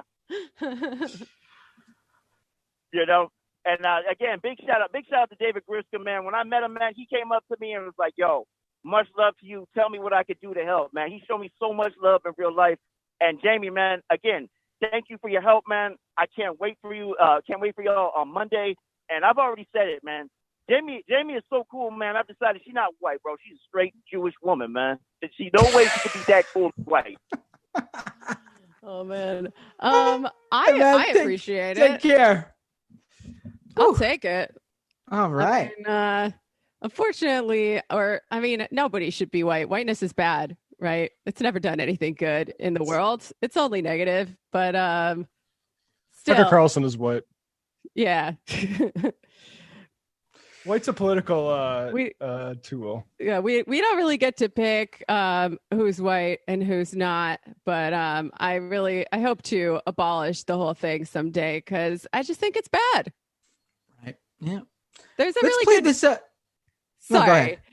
Just to go put ahead. a button on it in case some people think I'm talking crazy. There's a really good zine from Viewpoint Magazine on abolishing whiteness called Beyond Guilt and Privilege, and I highly recommend it. Let's move on and talk about this. I want to get to this clip actually because I think we all love when Rand Paul takes a beating, whether it's a disgruntled neighbor or Dr. Fauci. I think we all enjoy seeing Rand Paul getting what's coming to him. Let's play this clip of Dr. Fauci and Rand Paul having, I guess, a little back and forth during a hearing the other day. And, Rand Paul likes to play down the coronavirus pandemic. And this might be his most egregious way of doing it yet. Let's play this clip.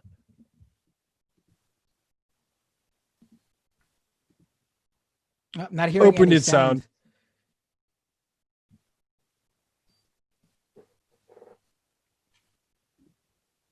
Fan of Cuomo and the shutdown in New York. You've lauded New York for their policy. New York had the highest death rate in the world. How could we possibly be jumping up and down and saying, oh, Governor Cuomo did a great job? He had the worst death rate in the world. No, you misconstrued that, Senator, and you've done that repetitively in the past. They got hit very badly. They've made some mistakes.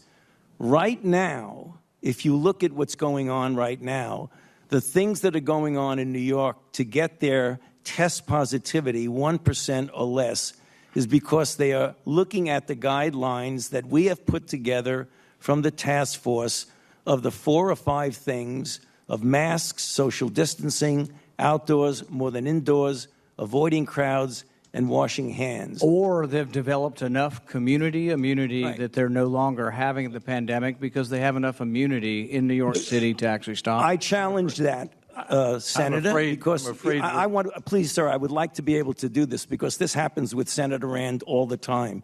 You were not listening to what the director of the CDC said, that in New York it's about 22%. If you believe 22% is herd immunity, I believe you're alone in that. There's also the... Listen, it angers me when people talk about New York and the coronavirus pandemic, how they've handled the coronavirus pandemic, especially when it's lauding Governor Cuomo. It never lauds Bill de Blasio, but especially when it's lauding Governor Andrew Cuomo, because yes, New York had a very high death rate early on. I live in New York City. I lived in this. I saw what was happening all around me.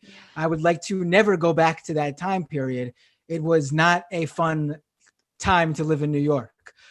But being that I live here, I could also tell you that right now, New York is looking at the rest of the country with their mouths agape because we cannot believe how badly everyone else is handling this.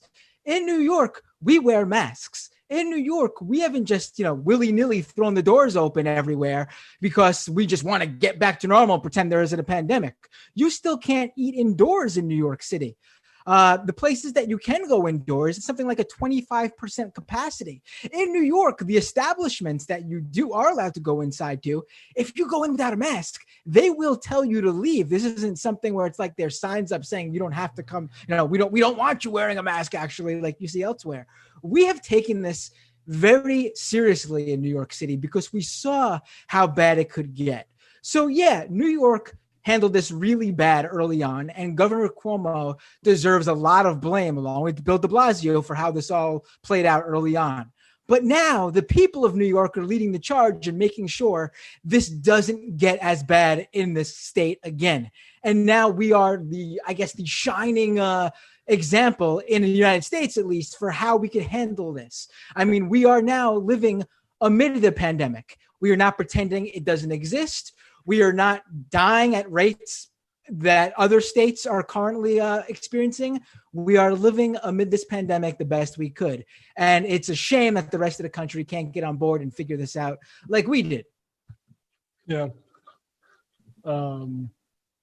I think even Sweden, I could be wrong about this, but Sweden could introduce restrictions in Stockholm after uptick. Like, everyone wants to mention Sweden as if they did this herd immunity strategy successfully, and they're not even close either, and they had a whole bunch of deaths at the top of it. Right. There's a lot of reasons why the New York rate of death was so high. First of all, we were the first ones hit really hard in the pandemic in the United States. So you still had hospitals and doctors and trying to figure out how best to handle the situation. Also in this city, particularly, which was the hardest hit, New York City, there's nursing homes are very popular. Old people aren't able to keep up in their homes and they need help, and they're sent to nursing homes, which means that you have a large portion of elderly people all living together, which means it spreads rather fast. And then also in New York City, you have a lot of multi-generational households where you have grandmas living with their children, living with their children, living with their children. Like you have literally grandparents living with their grandkids, sometimes even great grandparents living with their grandkids. So you have older people getting it from people who were maybe asymptomatic or didn't even know, who didn't know they had a coronavirus. So there's just many different scenarios. Also, we all live much closer together in large apartment buildings. In multifamily homes, which aren't even separated in the way apartment buildings are separated. So you have neighbors coming into contact with each other just on a normal everyday basis, even if they were in quarantine. So yeah, New York was hit hard and we learned from it. It doesn't appear that a lot of other states have learned in the same way we have, unfortunately, which is why the country is still, I believe we are the highest rate of infected in the entire world. Which we weren't when New York was hit really hard. Right. I'm really not looking forward to the winter time either. Like, we have like the calm before. I don't know. It feels like an interregnum right now. Don't say calm before the storm. You're giving fuel to QAnon. Well, okay, fair enough. Best case scenario, we've whipped this thing. It's in remission, and we can all look forward to a nice long winter, just like huddled up in our houses, but because we can't go anywhere, although they are reopening bars at 25% capacity, supposedly. Worst case scenario, we have a second wave and it's bad, but fingers crossed. I mean, second wave is usually the worst, actually, from history. Also, from everything I've read from experts, and also though, I feel that same way every time, because I feel like there's been so many points where this country has just forgotten what's going on because there's other things that erupt, obviously very important, the racial justice movements, Black Lives Matter protests in the wake of George Floyd and in the wake of, sadly, every other police shooting since. Then you get Trump with the flavor of the week quote where he's just, for example, we just talked about him not accepting the results of the election. And as all this happens, I always think, man, are we really like ignoring the elephant in the room every time we avoid keeping the coronavirus front and center? I mean, it is really the hand that's holding all this stuff inside right now. It's like the overarching theme.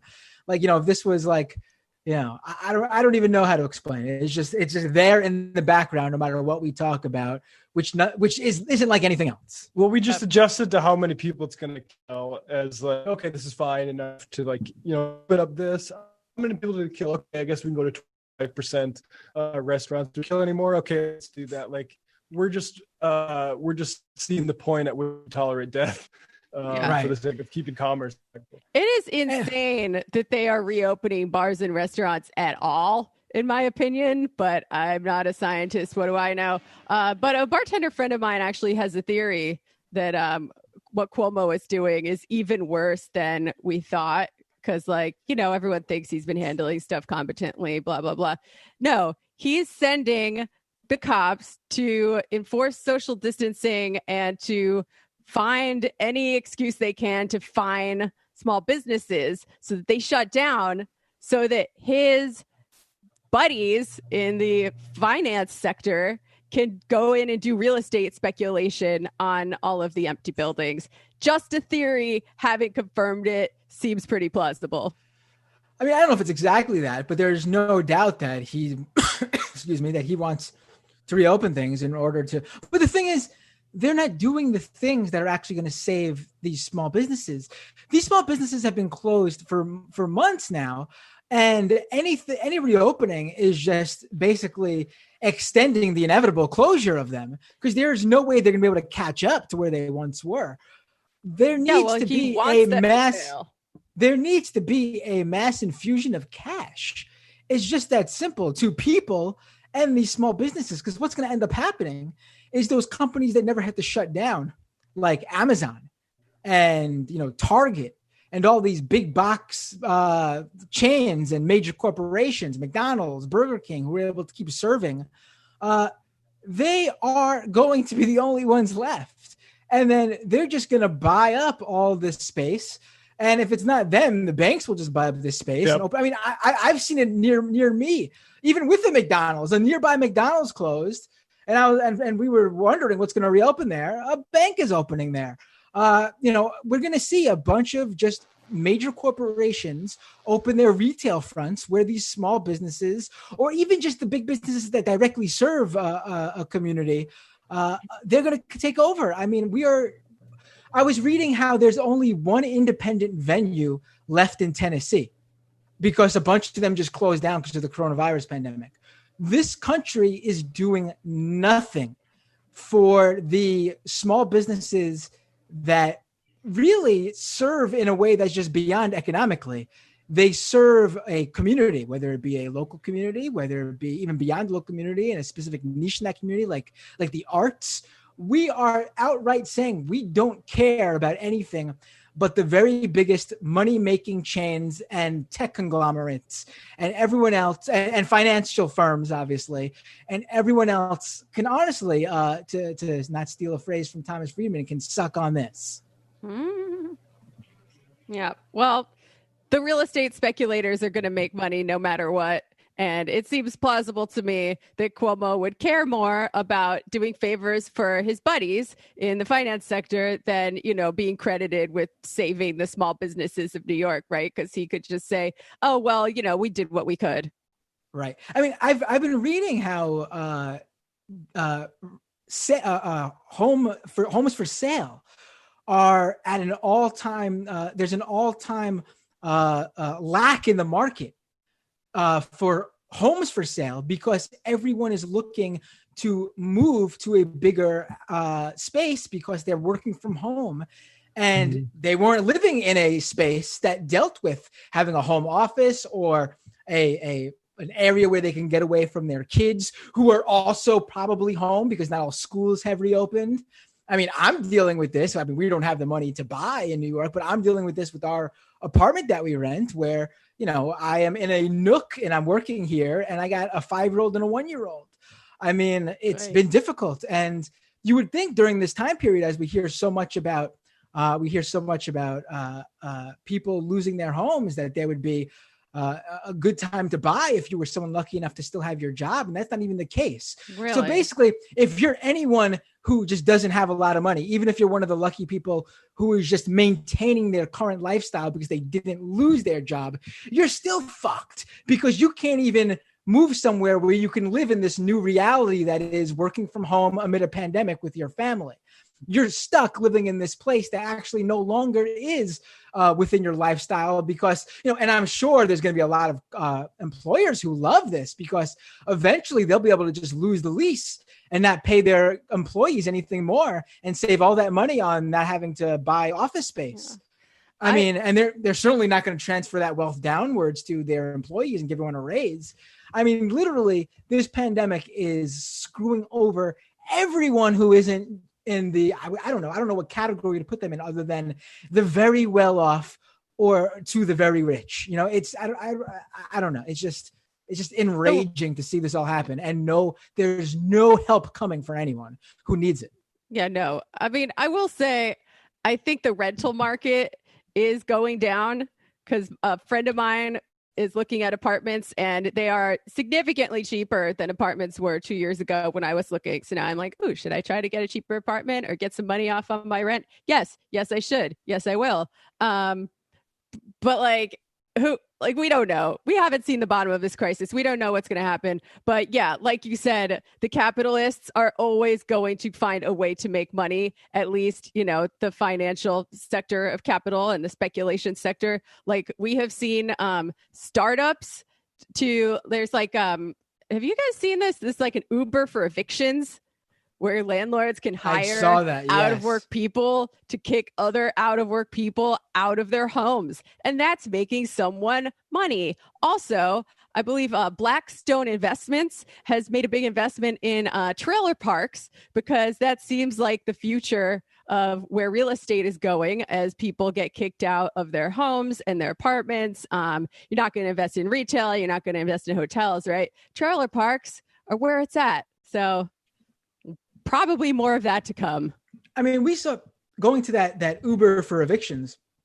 we saw not exactly that scenario, but something like what people are forced to do. When we were watching that clip, what was it, 2 weeks ago from CNN about the people who were being evicted in Houston? Yeah. There was that guy, that man who, I don't know, he looked like he was in his maybe 50s, 60s, who was forced to clean out this lady who was being evicted's home. And CNN interviewed him, and he was basically crying to them saying, I hate to do this. I've got no choice. But, all I could think of is today it's her, tomorrow maybe it's me. I mean, we are forcing people to do this because they have no other out.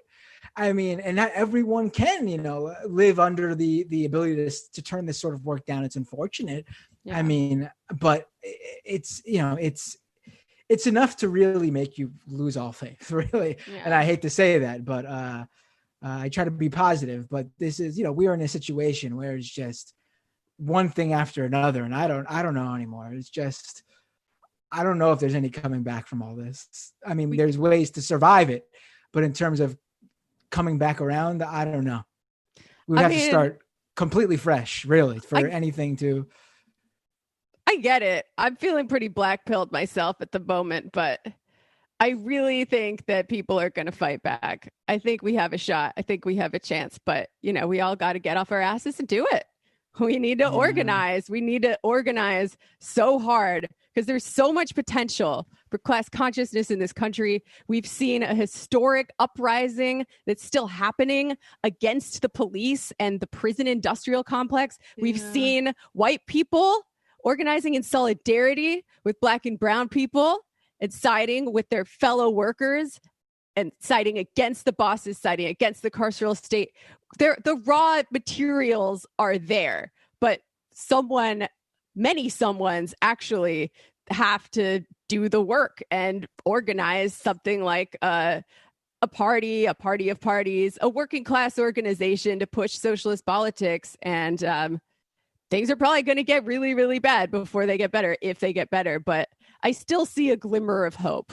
Right. I mean, I'm someone who always tries to look on the bright side too. So maybe I'm being a little bit too doomsday here, but I mean, it is a lot to take in, and whenever there's something like an Uber for evictions, and then you obviously do see people having to take these jobs where they're hurting people of their own class status. It's enough to make you think, will we ever get to that point where people just say enough? Because there'll always be enough people in this country who are fine with having to take that drastic measure to do what they think is right for their family. And it's obviously the easier thing to do than, hope that they take to the streets and things change. But let's move on. I don't want to. I mean, I just want to say one man. quick point is this stuff goes in waves, right? Like at different points in history, we have had a severe reaction against concentration of economic power. I mean, basically 100 years ago, starting, and it did have major effects to the point where in the mid 30s, you could read mainstream liberals talking about isn't it good how we got rid of this whole free market ideology that was making us trust oligarchs, right? We actually have gone through this before, and to an certain extent beat it back. I mean, with way more efficacy than the party is doing right now. And I do think ultimately people are going to see that if they go around their communities and they see it is just monopoly after monopoly and all the places. I don't think corporate consolidation is sustainable for a super long period of time. At least that's my hope. So we can move on to the next thing. Two things. I think one, we're in a different, to disagree, I think we are in a different time period where there is much more for people to focus on. If someone walks through town and sees, big companies everywhere, they'll just go, I'll just go online and start a business, something like that. It's much simpler to just avoid facing some of this stuff. But it's hard to start a business. Business startups are historically very low, even during this last 30-year period. We talk about startups because it's a brand, but at no point in America, or at very few points in American, the recent American history, has it been as tough to start your own business. Right. But I just think there's too much for people to pay attention to that makes me think that people can easily just avoid facing what's going on and just we won't see a repeat. However, I agree with you that maybe life is just a repeat of these same 100 years over and over again. And we're at the 1918 point with the pandemic right now, and soon we'll be reliving the roaring 20s and then the 30s and 40s and 50s. Maybe we just repeat 100 years every single every century ad nauseum, nonstop, and we just never knew that because we don't live that long to experience that. But or maybe we'll go back to 1917 Russia. The answer to 1984 is, after all, 1917, as we printed on our Antifada postcards that we sent out to all our patrons to say thank you. But you know what? I believe it. I believe in it. And let's get to the next story. Let's get to this because I need something to make us all laugh at. So let's get to this Dave Rubin clip because I've not seen it, but it sounds hilarious. Is it as hilarious as it sounds on the sound sheet, guys? It's pretty good. Well, I haven't watched it. You're going to get a really authentic reaction from me. Same here. Let's do it. And I lay out in the book, I'm for a flat tax. I would have everybody. I read that to Kelly 5 times because I don't think she thought that's where you land. Yeah. Oh, yeah. I think that's you the were only... saying 18% across the... Why don't you lay it out right now? Yeah, well, I think basically the way you should do taxes isn't this insane tax code that we know literally nobody knows, and then the government has to hire a gajillion people to manage this ridiculous code that nobody understands. I think you do a flat tax. So basically what I lay out in the book is pretty much everybody can pay 18%, but if you make under 50 grand, you get a free ride. I don't even think that's totally right, but I think that would be the way of helping the people. You can barely live. You can barely live on that these days. No, but you can keep as much of your money as possible. But otherwise, everyone pays 18%. And to even throw the lefties a bone, I would be willing to tack on a couple percentage points for the super rich. I don't think it's the right thing to do, and I don't think it's moral or even economically correct. And I would recommend reading a couple books by Thomas Sowell if you want to know more about that. But I would even do that just to show that I'm not some crazed right winger. I'm throwing the lefties something, which is, you want rich people to pay a little more? Okay, they do. But what they do, so when you say, well, Obama didn't lie in that regard, it's like, well, they would always say that the rich don't pay their share. The rich pay all the taxes. Poor people pay virtually no taxes, and rich people pay ton. Like, oh my God. I mean, yes, it's less funny and more infuriating. Yeah, it's just sad. I mean, first of all, I would, of course, have Bob Saget on to talk about tax rates. That's clearly why you have Bob Saget on your program. I mean, Dave Rubin clearly knows what, it's just ridiculous. I mean, what is up with this guy? Also, I like how he also, whenever he brings up something that would make total sense to anyone with a normal mindset, he's got to like clarify it as throwing the lefties a bone. It's like, if we're going to do something completely crazy, like, make the rich pay a little bit more, just giving it away to the lefties. I mean, anyone who's listening to that, I mean, Rubin made the better case to why you should become a leftist right there than I think even some leftists are able to make. Yeah, if you have some completely normal ideas like the very wealthy should pay more in taxes than someone making $1 more than $50K a year, then yeah, you probably should read a little bit more about what the left believes because you're probably on their side. I mean, thanks, Dave Rubin. Also, it's the dumb thing about income tax that made Romney say, most people are just takers. It's like people pay taxes all the time on pretty much all the shit they buy. Yeah, exactly. Like, it's really annoying. And like the idea that Bob Saget says, people can barely live on that. Dave just blows right over that. They're like, well, and then they keep their money. Like, what more do they want from me? Yeah. And the idea that you would go from like an 18% to like a 20% tax for like Jeff Bezos, I mean, it's just clear why Dave Rubin's been as stupid as an individual as he is, why he's had the length of career he has, is because he says things that rich people want to hear. That's it. Right. Man, Dave Rubin getting owned by the dad from Full House was not on my bingo card for this year. And it was already a sizable bingo card. So Good job, Bob Saget. I'd say, Bob, you gotta get better bookers, man. I mean, maybe we could have you on Majority Report or something and talk about how Dave Rubin is. When the Hollywood elite knows more about how the people live than Dave Rubin, who apparently is a man of the people, then you know something's wrong. You're being people who listen to Rubin fans, you're being sold on something that is not what it says it is. I mean, come on. There's an aristocrats joke somewhere here, but I haven't quite laid it out yet in my head. I'll get to it maybe later. Oh well, it's a DIY aristocrats joke. All right, everybody think in your head what Bob Saget so a family making under 50K show up in Dave Rubin's office. Oh, I was and going to all say, of a sudden, and all of a sudden, the mom and dad start. We can move on. The Aristocrats. Yeah. Right. Yes. I loved that movie. I gotta say, I was quite high when I watched it, and I felt like I could tell which of the comedians were high in the movie. Is that a normal thing that happens, Matlack? No, I have terrible radar for that sort of stuff. Well, I thought I had a really good radar for it at the time. Although that reminds me of a certain clip that maybe we should go to. The great part about that movie is that there's a children's Disney movie called The Aristocats. Mm-hmm. So it's very easy to accidentally put the wrong movie on for your kids. No. Yeah. Just hypothetically. Did we check in on Charlie Kirk, by the way? Oh, we have a Charlie Kirk clip? We do have a Charlie Kirk clip. It's just a 45-second clip. We're just going to... Basically, it's like a sort of a clinical check-in on Charlie, see how he's doing.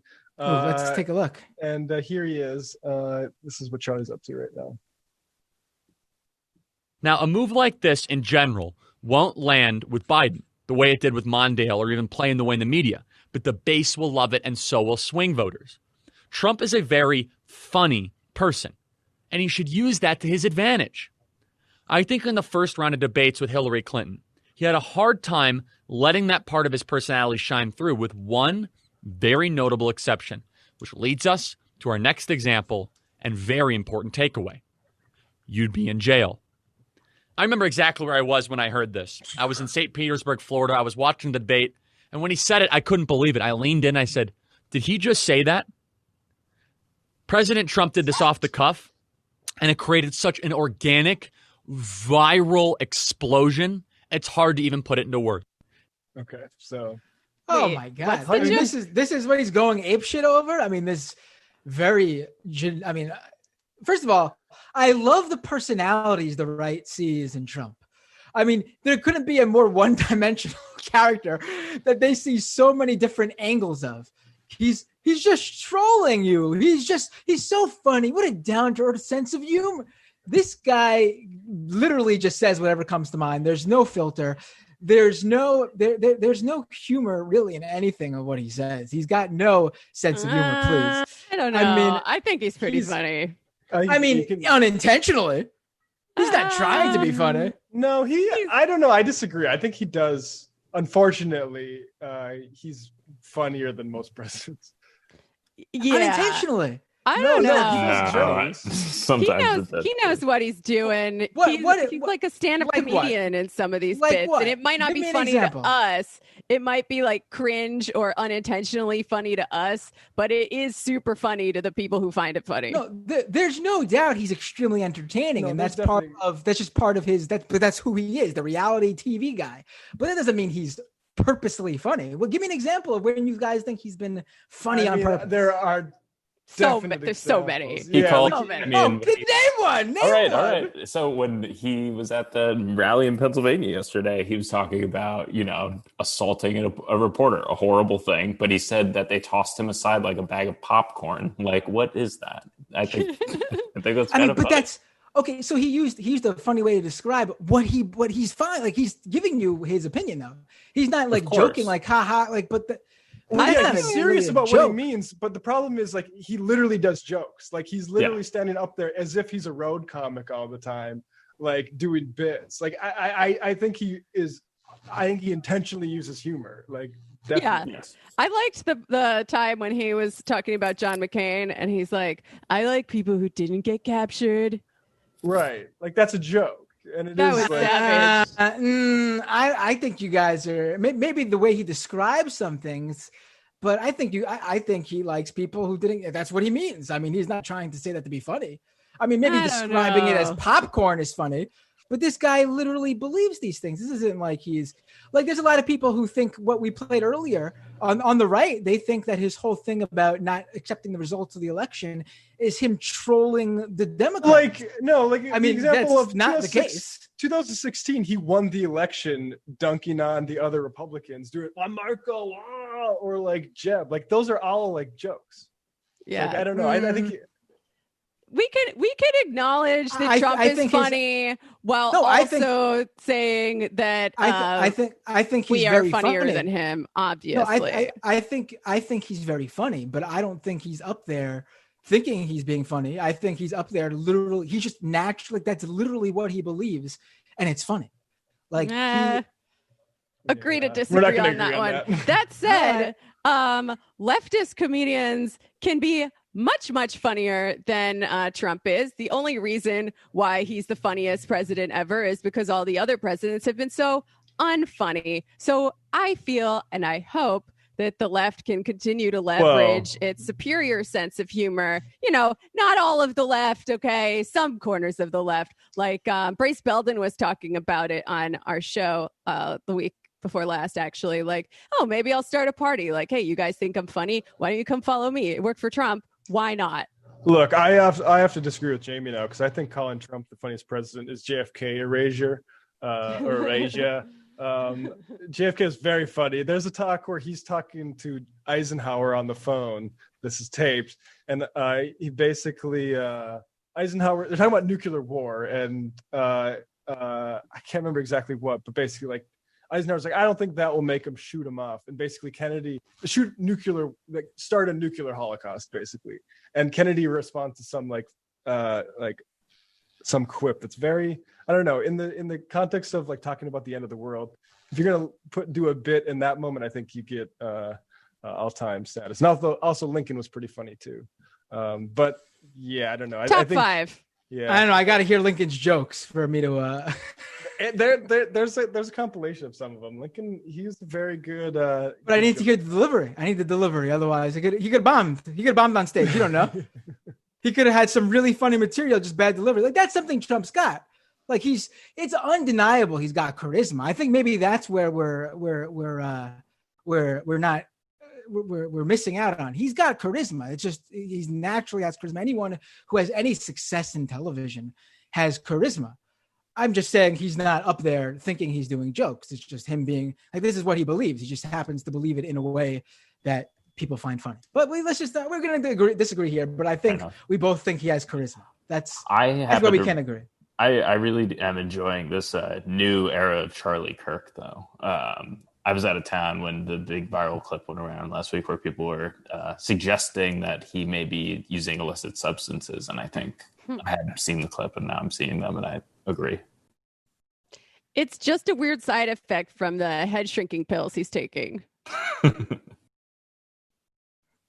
Okay, let's go to the phones, and then I want to make sure let's go to a few calls, and then we'll end the show. I want to make sure we got enough time to do those Antifa clips because, to me, that is the build. We're building up to this great moment on this show. Today's show should surround this, so let's continue to build up to it because it's some of the funniest shit I've seen from the right in quite a while. Let's go to the phones.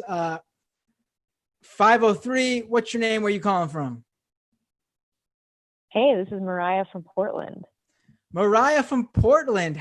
Is this the Mariah who is the Mariah I spoke to on Doomed just last week or the week before that? Yes, it is. So how's it everything going?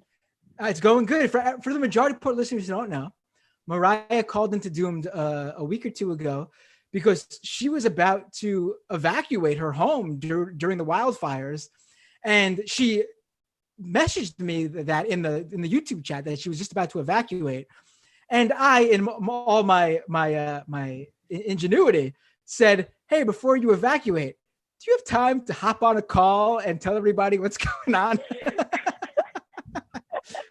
And she did though. So obviously I was, I made a play there that I was fine with one of my listeners possibly burning alive, and it seemed to have paid off. I think everybody in the chat overestimated how urgent the situation was. So, but that made it even funnier because I was like, yeah, I'm up for a call. Like, so I'm hoping everything. Me. I'm hoping everything went well though. Your home is safe. Your family is safe. Oh yeah, no, we were still pretty far away from like the the worst of it, and we got rain and everything got downgraded. Like we were out of the evacuation, any of the levels of evacuation. But yeah, it was pretty scary for a few days, and I literally couldn't go outside for like a week because of the smoke. But I had two things I wanted to bring up with you guys today. Go ahead. So the first thing is that I mentioned it in an IM to Sam yesterday that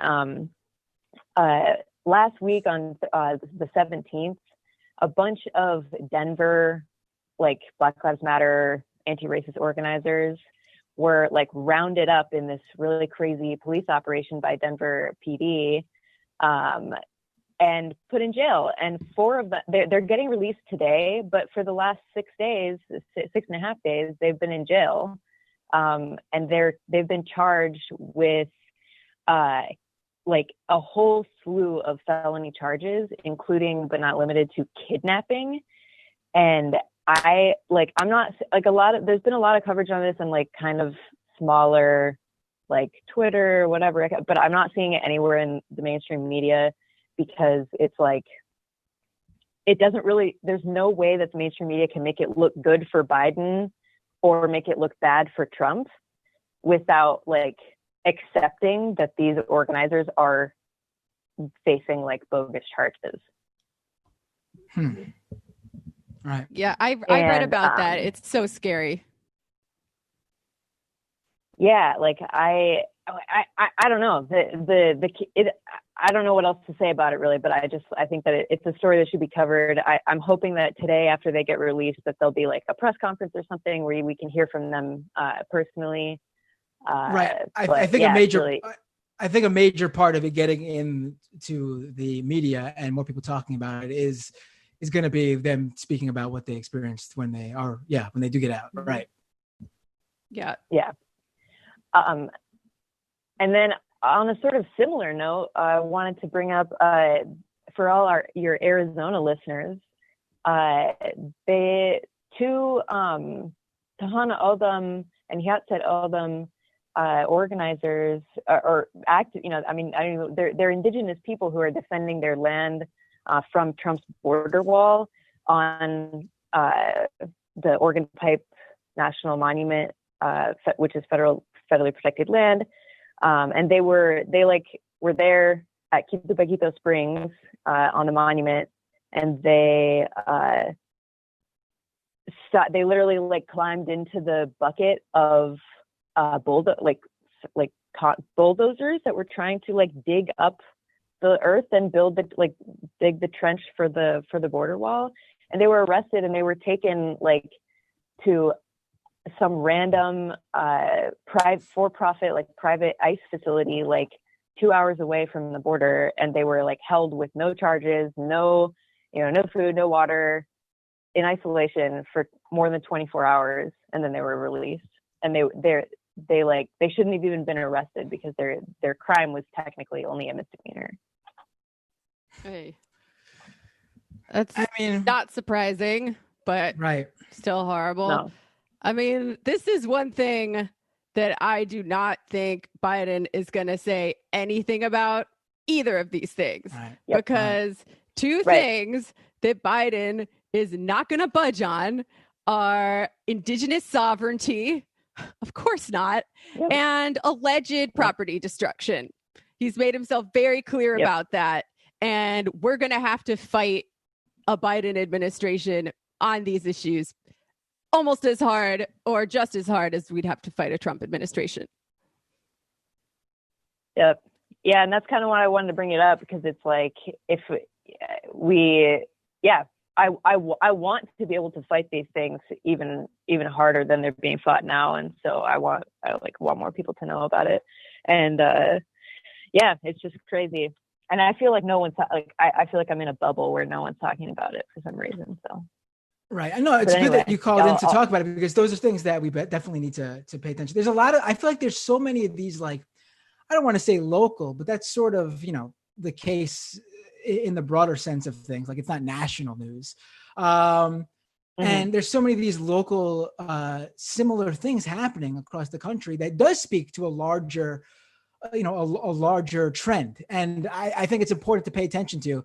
And I'm glad you called in to discuss those two. And hopefully with that first case, especially when they get released, they'll be able to talk about it. And then we can they'll be able to make the rounds if they want on the media.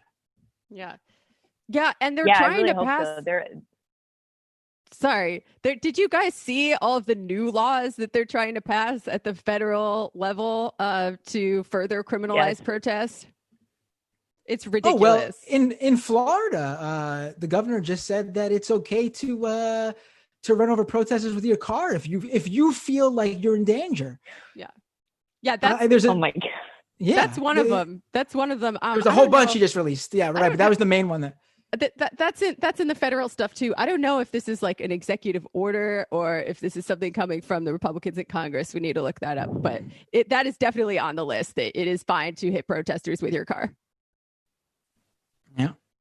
Yeah, and that's absolutely terrifying. Like, there's no other way to say it, because it's like, as people who I mean, yeah, it's a violation of our First Amendment rights, and even beyond that, it's just fucking insane. Sorry for my language. Yeah, no, don't worry about it. On this show, you can curse all you want when we're on, well, at least when we're hosting. Yeah, and you can say that that's unconstitutional, but guess what?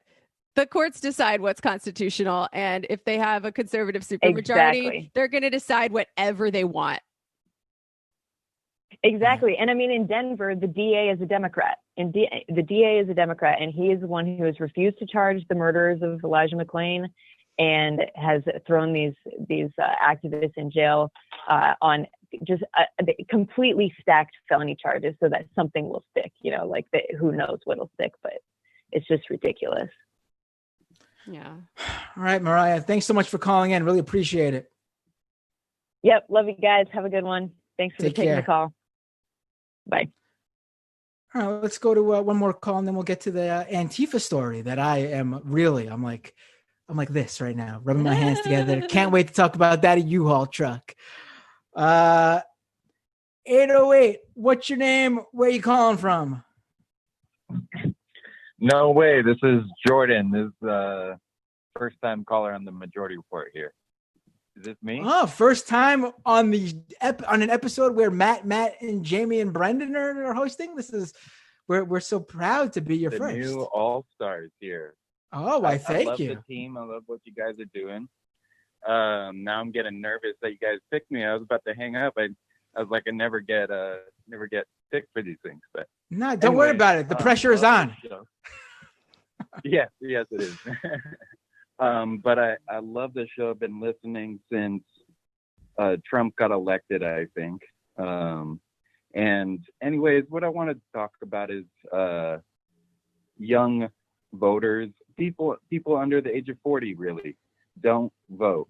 And I think it's a hugely under talked about subject, and it's the reason why people don't like politics and don't like voting and don't say it works. And it's the reason why people like Ben Shapiro and Dave Rubin got millions of followers, and Stefan Molyneux got millions of followers. It's like, I just really worry about the young people. And, I think the problem is young white males.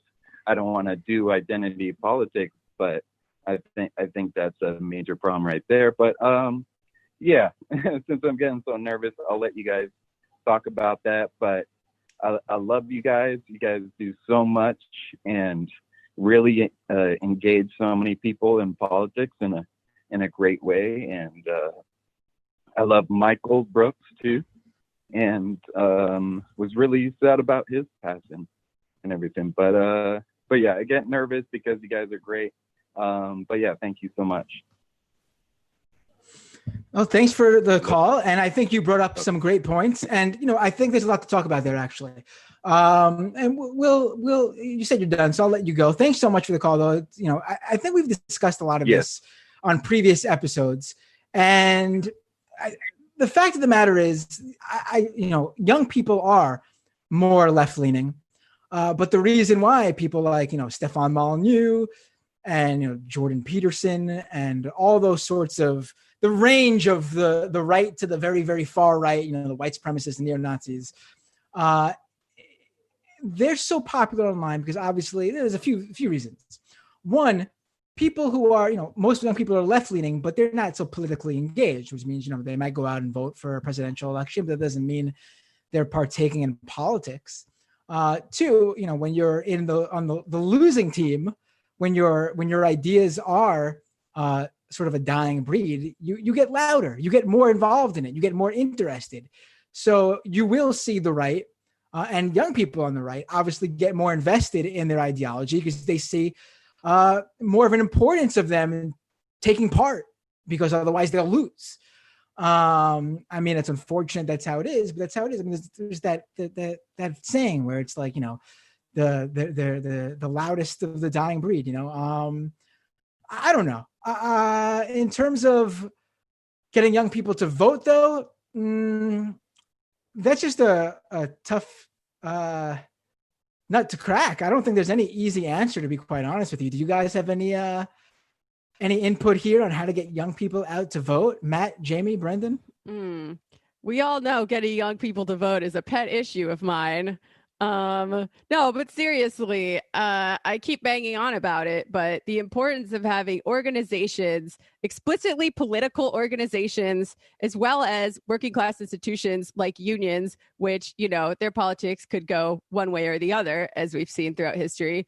But, militant, radical grassroots unions, we need to bring that back to organized labor. We need explicitly political organizations like the DSA. Actually, like I said yesterday, I would not have any idea about a lot of the people on my ballot in any given election if I were not a member of the DSA and I didn't have people whose primary thing is electoral politics telling me what's going on. And I'm like a pretty educated, politically aware person. It's just not my thing. So we need institutions and organizations to tell people what's going on and to run candidates that they can feel good about voting for. Otherwise, there's really no point.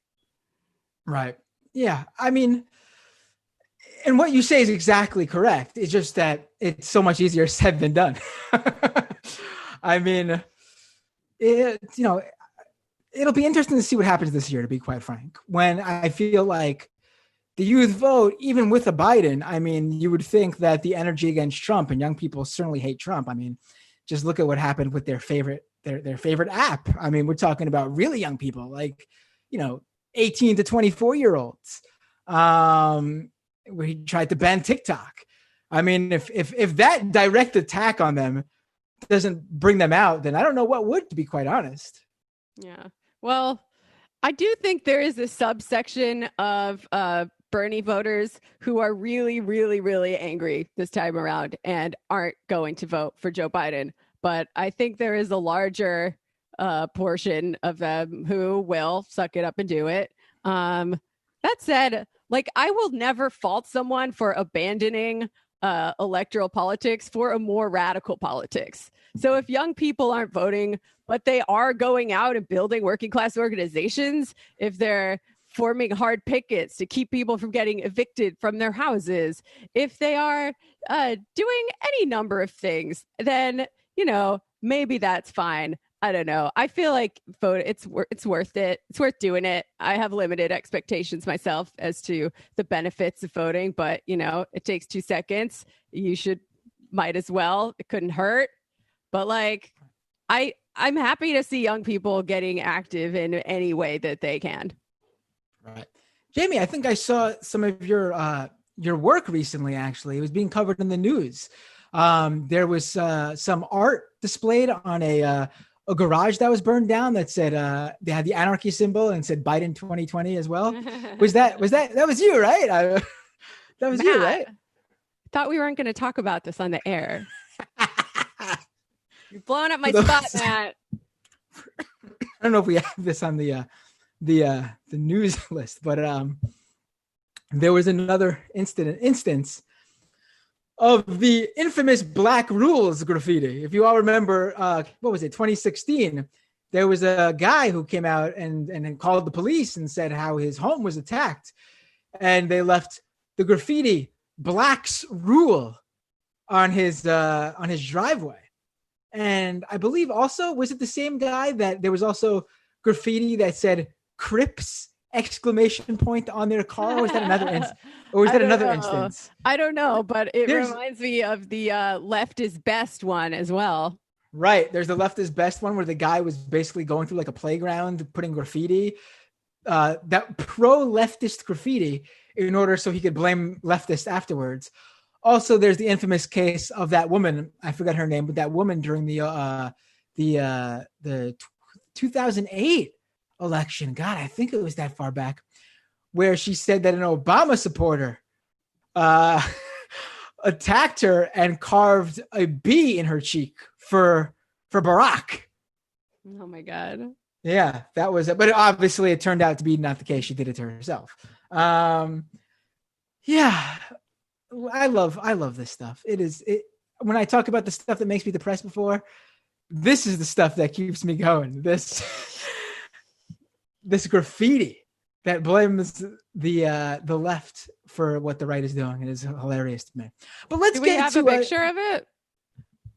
Do we have a picture of this, guys? I have it. Let me see if I can pull it up. I don't know. I feel like the people need to see this graffiti that I definitely had no involvement in, because I am not the head of Antifa for Biden, no matter what anyone may tell you. Let me see. Matt, did you disappear on us, buddy? How you doing, buddy? You there? No, I'm here. I'm looking. Are you going to find it, or should I? I'm trying to find it. It's on my Twitter page, but for some reason it's not loading for me. Is this the one you're talking about? Yeah, that looks like yes. it. Thank you. Yes. I don't see any Blacks Rule on this one, though. No. This was Brendan, you young, impressionable boy. This was in 2016. There was a case where a guy called the police to say that someone graffitied his home, and the graffiti said "Blacks Rule" on his driveway. So I was saying this is another case of that 2016 one. This Biden 2021 is the most recent one.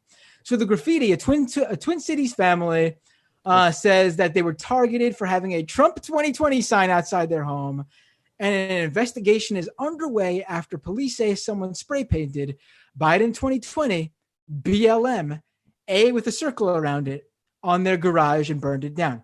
Now, let's just get this straight, first of all.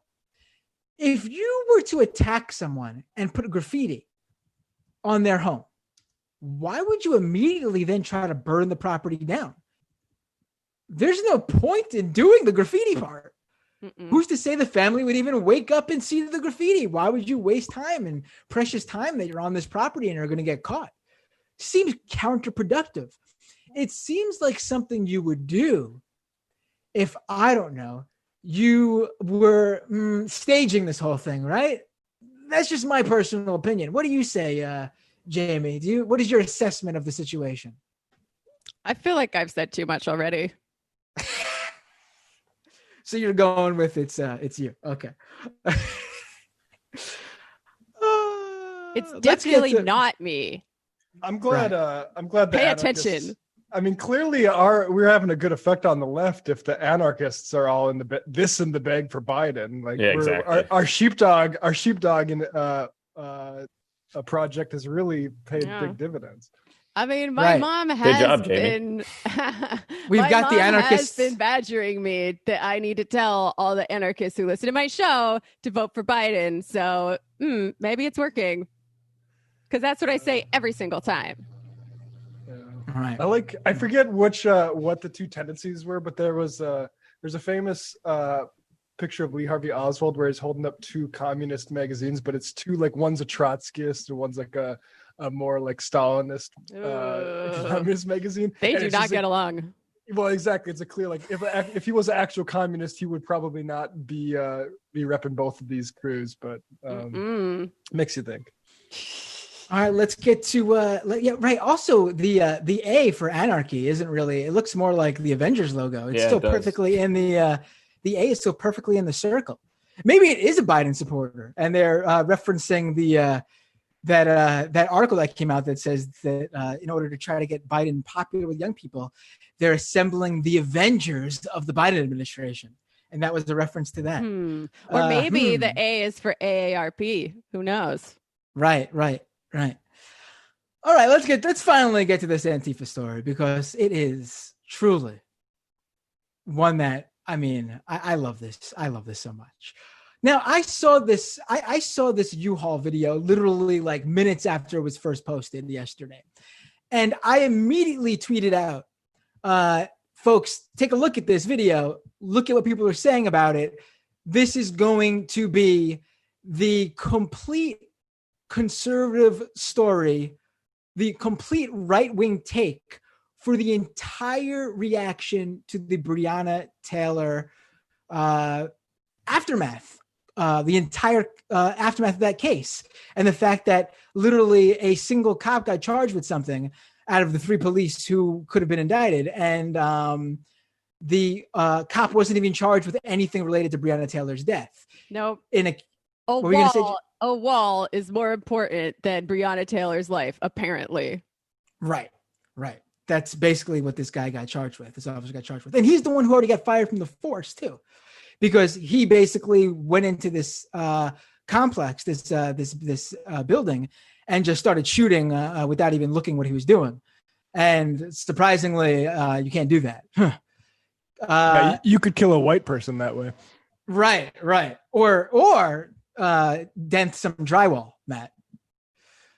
Anyway, I saw this happening, this focus on this video, and I was like, pay attention. And lo and behold, it's the top story online today. If you look anywhere, like the Facebook data for the top stories of the day, this is taking the news media on the right by storm. A U-Haul was caught on video with supplies for protesters, folks. Let's play that video so we can look at this.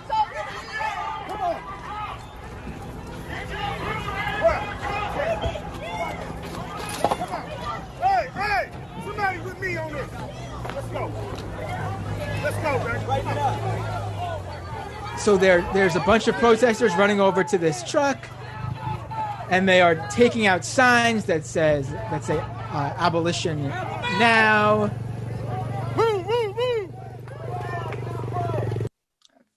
And that's the extent of it. And there's another clip, I don't know if we have it, that basically shows a woman in this U-Haul box truck throwing fabric masks to the protesters from inside the truck. And I think there were some water bottles too, things like that. And deadly weapons. Right, deadly weapons. There were some shields too, like shields with art on them. You know, the type of shields that you would use to protect yourselves from the sort of projectiles police shoot at protesters, whether it be tear gas canisters or rubber bullets. Not really the things where you would be attacking someone with, the things that would protect you from the authorities attacking you. But the right, we have some of these reactions on Twitter. The right completely could not contain themselves on this. They think this is some big story. They think this is an unveiling. Like this video caught something that was diabolical and was happening behind the scenes, and that Antifa and Black Lives Matter are like pissing their pants because their big secret is out.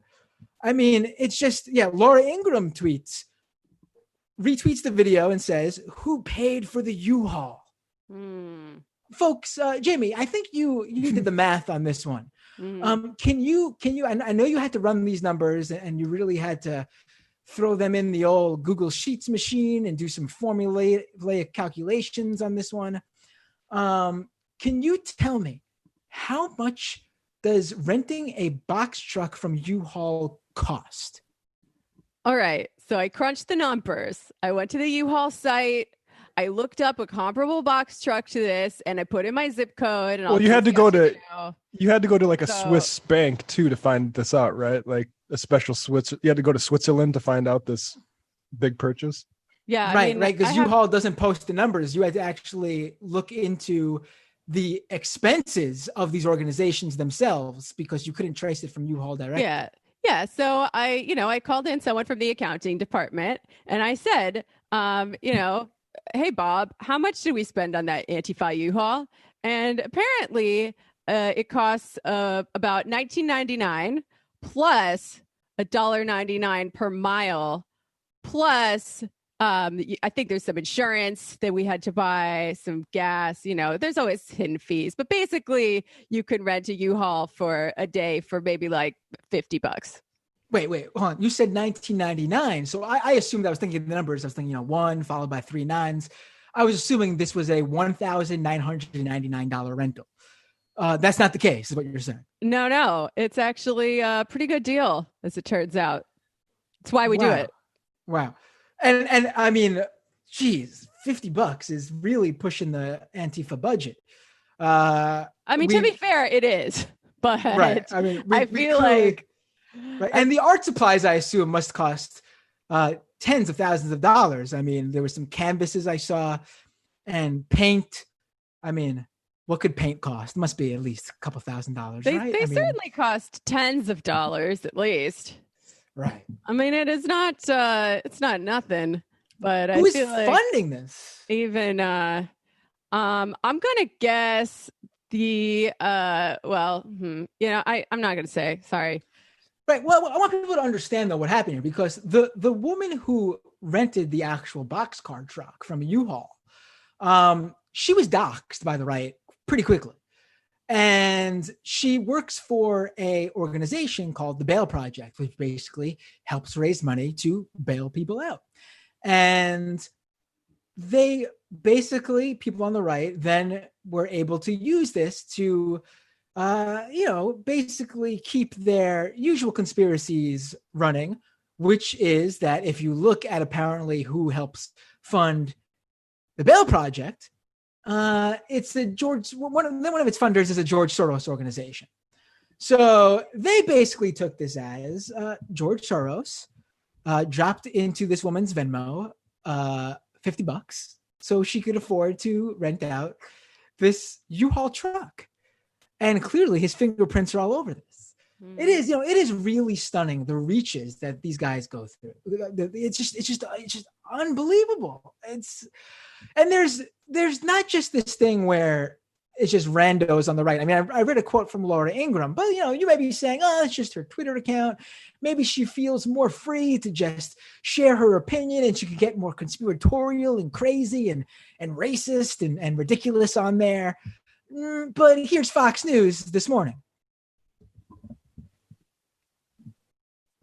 Good morning. So what is your reaction to all of this? And you probably saw the video of the U-Haul truck being unloaded with shields and riot gear and anti-police signs. There's the video right there. Looks like this was coordinated, this particular protest. More than coordinated. I mean, you have a U-Haul ready to go before the announcement, handing out shields. It's planned. Here we go, Compton, California, where someone walks up and shoots 2 police officers, sheriffs sitting in a car. Now this. Is this what AOC meant when she asked everybody to be radicalized at this moment instead of trying to reunite this nation? This is very concerning to me, not just here but throughout the nation. What is going on from Portland, Chicago to New York and now in Louisville, that these are planned, orchestrated events, that people cannot be safe and secure in their own streets? Yeah. I mean, well, first of all, what's going on? I'll tell you what's going on. I guess if you haven't paid attention for the past, couple of years, but at the very least, in the current situation we're seeing the past couple of months, Black people are getting murdered by the police and the police are getting away with it. That's what's going on. And then, these are organized. That's what protest is. Protest is organized. I mean, do you guys think that when your base rallies in front of the local government buildings in whatever cities they rally in front of to protest wearing masks or to hold up pro-Trump signs? You don't think they got online beforehand and said, hey, let's all meet here at this time and boom, bada bing, we have a protest going on? I mean, yeah, that's how you organize things so that they happen.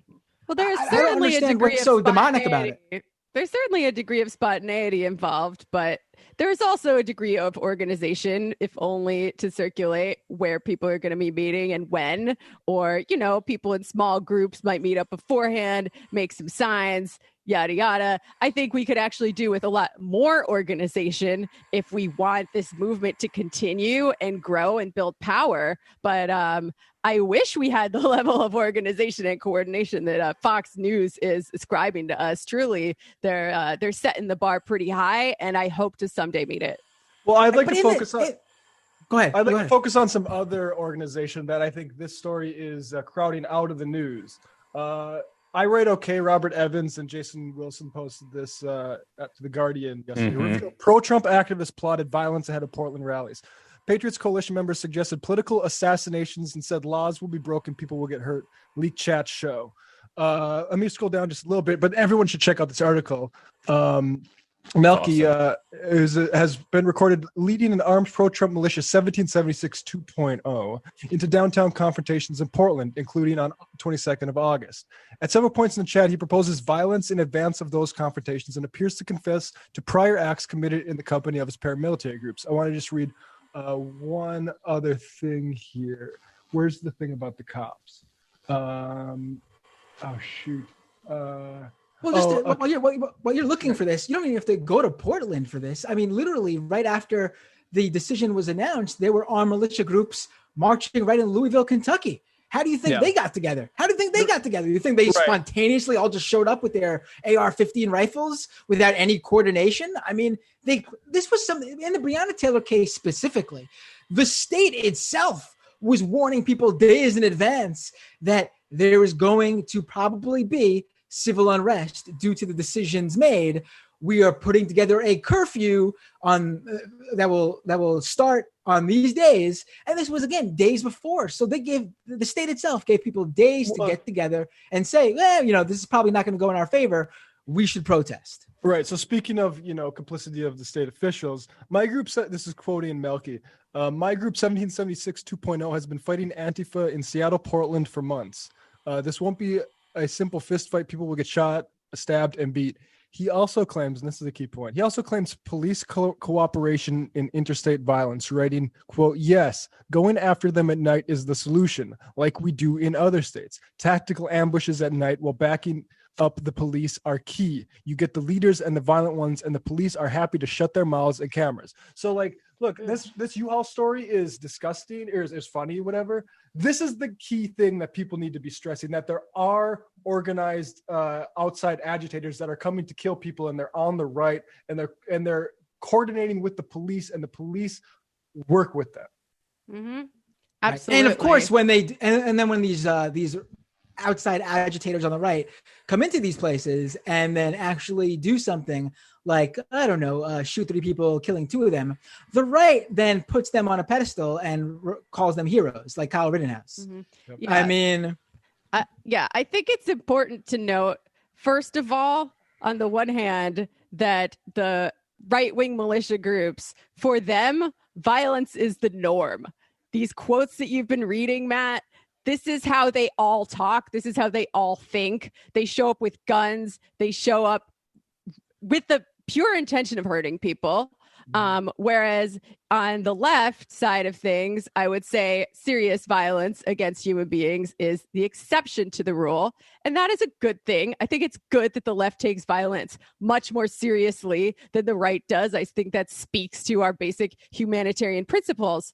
On the other hand, you have to look at any left-wing violence that does occur within the proper framework, which is to say, it's not like the left is introducing violence into a situation that was previously non-violent. You have to look at all of the violence that's been happening already, all of the violence of not only the police killings, obviously, the violence of the system, just the utter brutality of kicking people out on the streets who have no way to eat, no way to live. If you look at all of the violence in context, the small amount of violence, and I do not consider violence against property to be violence, by the way. That's not the same thing. It looks a little different.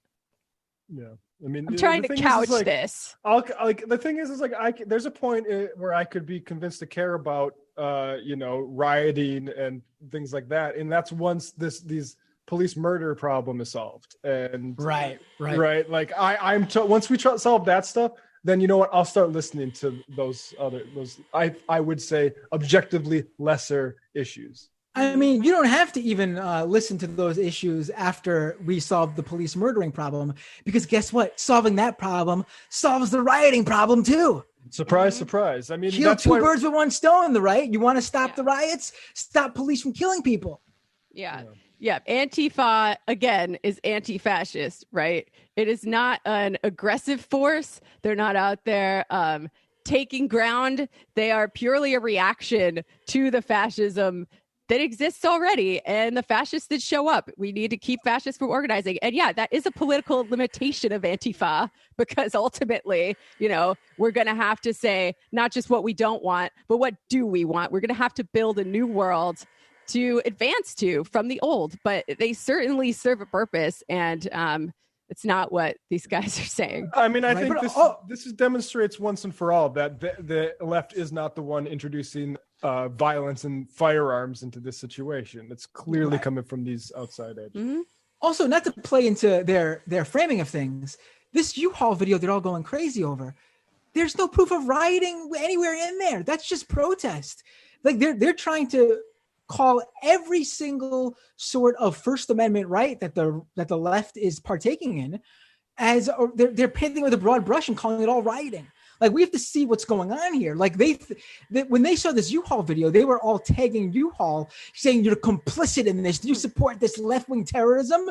You can rent a U-Haul truck to transport your artwork, your signs, your water bottles, your fabric masks. It's not a crime. There's nothing wrong with doing that. U-Haul will let you do that. I do find it telling that this is the most damning footage they could find, though, right? People transporting that's the thing. That's why they try to, and maybe some shields for self-defense. But they don't believe that protesters have a right to self-defense. They believe that the cops have a right to self-defense, and by self-defense they mean open, violent aggression towards anybody who they don't like, anyone who challenges their power. But the protesters are not. It's not just that we're not allowed to do anything back to them. We're not allowed to defend ourselves. Right. All right. Let's. Is there anything else you guys want to talk about? Should we go to the phone? I mean, there's more clips on this if you want to. Oh, there's more clips. Make it fun again. I think that's a good end spot on the Antifa stuff. All right. Yeah. It was. Yeah. It's right. Let's go to a few more calls. Yeah. Everyone's telling me to take this call. Oh, this was a caller. I saw someone just randomly complain about the quality of the calls today. So I was like, I thought they were good. Why don't you call in then? So I think this is that person. 360. What's your name? Where you calling from? Hi, my name's Rick. I'm calling from the edge of the earth, Port Angeles, Washington. I don't think that was the caller that I brought up, but I don't think you're the person I described, right? No. Yes, I am the person you described, but that's all right. So how can I help you, Mr. Bender? Oh, wait, you are the person who was complaining about the quality of the calls today? Absolutely, I'm that person. You're going to call, so I'm calling. So there you go. What's up, man? How you doing? I called. I love Majority Report. I listened to Majority Report since 2012. I remember when you and Michael used to co-host. You were my favorite co-host. But I've just found the show is not as good when Sam isn't there. I miss him. I love Sam. Whoa. I told you to call in because you were complaining about the quality of the other callers, not to complain about the quality of us. I'm complaining about the quality of all kinds of things, Matt Binder. I missed that. I didn't. It's news to me. Yeah. So let's do. The hosts are all great, but Sam is the heart of this show, and I miss him when he's gone. It's called The Majority Report with Sam Cedar, and he obviously would be the heart of the show. I mean, you don't have to watch it today if you don't want to. Just saying. But anyway, let's I was the one called out in the chat. Sam doesn't read chat. He doesn't get distracted by chat. I think that's important. I wasn't distracted. I literally just happened to see someone complain about the quality of the calls. So I was like, like a good interactive YouTube host. Well, so far it's not very good. But so let's entertaining at least. So give me what you think a good call is. Then bring something up, talk something. It's too meta. Our conversation. Like John from San Antonio, where they prepare something and read off useful information, is a great call. What I don't like is when people get on there and just mutter some inconsistent nonsense because they're totally ashamed and afraid to be on the radio. You know what I like is when people comment on the performance of the hosts and the other callers. That's like the best call. Yeah, I think we need like your contribution. I don't think we need your judgments. I would agree. So when can I expect to be signed up as a co-host of Majority Report? We could do a roving co-host, I guess, position. Who knows? You think you can do a better job than us? Frickin' be my guest. Don't be mine though, because I think I'm pretty good at it. I've been in broadcasting before. I mean, interesting. This is a great call. All right, this is a great call. All right, thank you for the call, brother. Illustrating this for us, friend. Welcome. Yeah. Goodbye. Take care. I gotta tell you guys something. Now, the reason I was confused when I heard his name is because the YouTube avatar that I saw, that I simply just wrote really quick, call into the show then, because I saw the one complaint about the quality of calls. It was a person named Lexi, and the avatar was of a young woman. So I was quite confused as to who this gruff man voice was, but I mean, who knows? I don't know. Well, Maybe it was Lexi. Who knows? I just glanced at the chat and someone was said, I catfished? Yeah, right. Someone said, "Where's the Jamaican guy?" And you know what? I concur. And you know what? I think the Jamaican guy, if you don't mind, I think the Jamaican guy is here right now, and he could be our last caller. He could save us from all that. 818, what's your name? Where are you calling from? Hey, what's up, guys? There you go, coming to save the day. Thank God. Coming to save the day. Well, yeah. I'm after kind of listening to like how people respond, especially to like the blatant police brutality. I don't know. I won't lie when I say wouldn't say a bit worried. I'm very worried because like we might fight on the left about certain things, but at least I know where most leftists stand. But what kind of keeps me up at night is the libs, like my dad or stuff like that, because in the face of like obvious fascism, they're kind of quibbling. So it makes it's kind of an all hands on deck situation. So I guess what is he quibbling about? No, not him per se, but I'm speaking libs in general. Like either the quibble is, well, that's the world and it sucks, bootstraps, whatever, or they might be playing defense attorney for Rittenhouse. That's where I kind of see where the lib mindset is at. Really, I honestly, I will say the libs that I've seen right now, I mean, they are pretty motivated to defeat Trump. I mean, whether that motivation. Well, yeah, is that like get out in the streets and do something motivation, or more like I would say that's what I'm worried about. I mean, again, they're not talking about policy, but the libs are pretty radicalized in terms of going against anyone who falls on the Trump end of the support spectrum. I mean, maybe the Kyle Rittenhouse. You don't need to be a radical to do that. Sorry. Well, but I mean, listen, the Kyle Rittenhouse thing, for example, the libs have been pretty radicalized in terms of they think he's a fascist murderer. They think he is a and listen, that is obviously the correct take if you ask me, but they probably would have been a little bit more centered in their take in their own mind if this wasn't happening during the Trump era.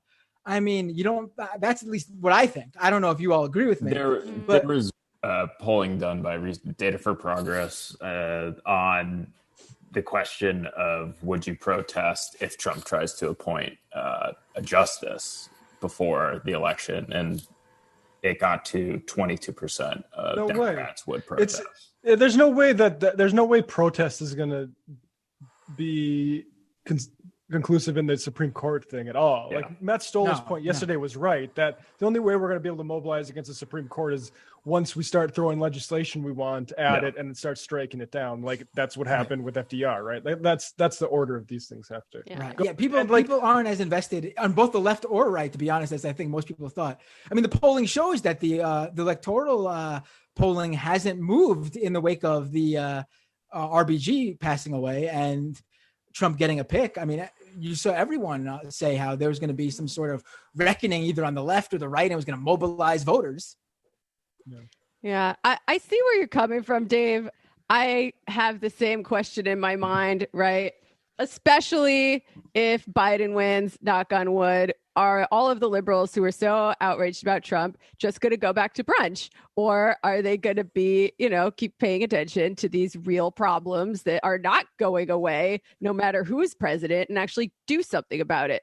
I've seen some encouraging signs, I will say.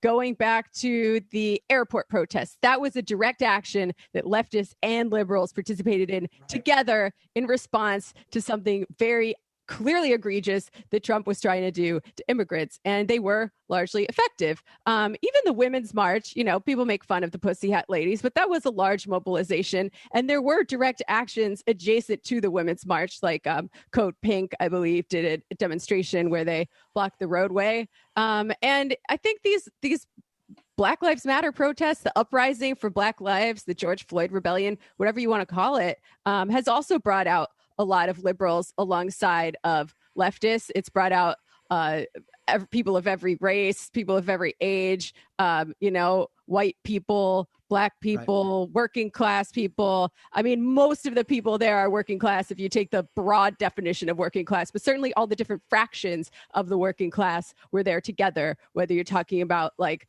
real salt of the earth types or people who work in an office, so that gives me hope for the future. I have to believe that at least some of these people are going to come along. And if the leftists participate in these things alongside of them, whether we're talking about police violence, whether we're talking about the Supreme Court, whether this is initially spearheaded by leftists or by liberals, by working class people, by PMCs, whatever, when these things ultimately fail and things get worse, and we see our institutions delegitimized further and further, the libs are going to be looking for answers. At least the good faith ones who care about these things and who actually believe that racism is bad and who actually believe that we need to solve these problems. And then we're going to be there to provide our analysis. And I see, like I said, maybe I'm just trying to cheer myself up a little, but I see some hope in that.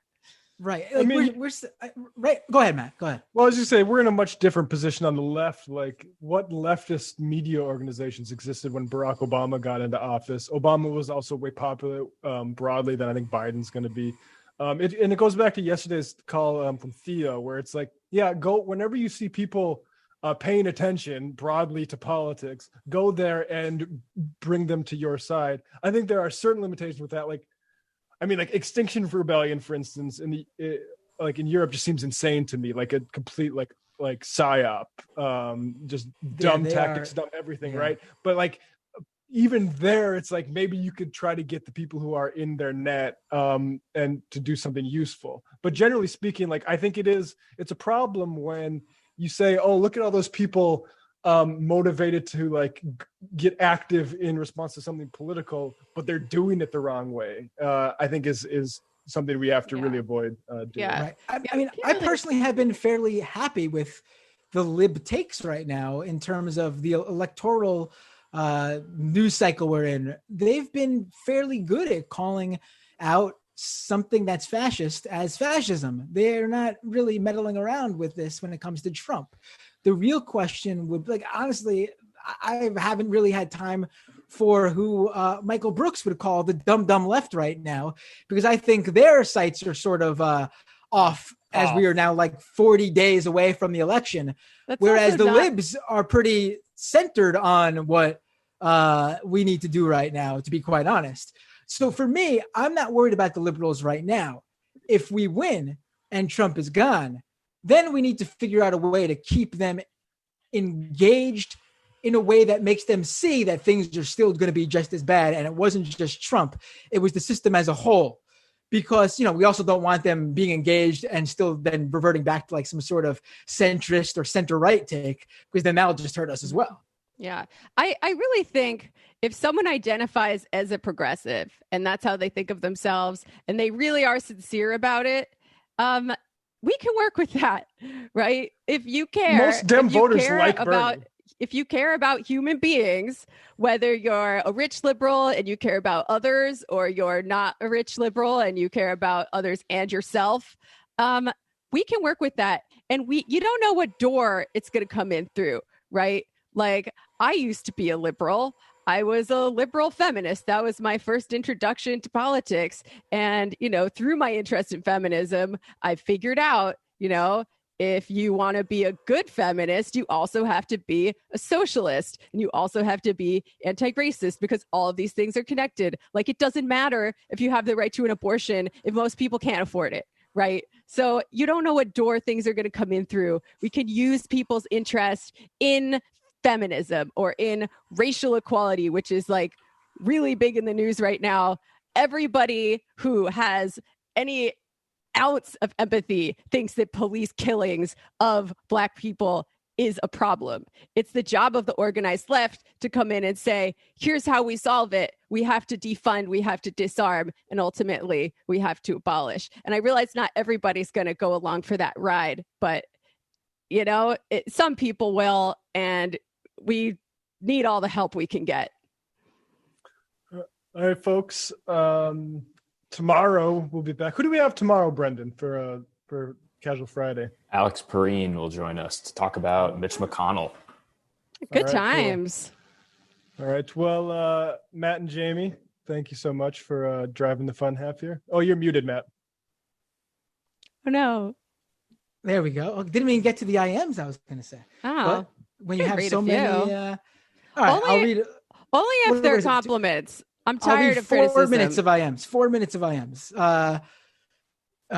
Very pleased that Matt is volunteering for the Neo Carpetbagger program. Says, good morning, comrade. That was my offering to be moved by the Democratic Party to like North Dakota or Minnesota or something like that. Russ from Philly says, can we count on the OAS to refuse to certify a stolen U.S. election, or would that have only been if Bernie won? Right, yeah.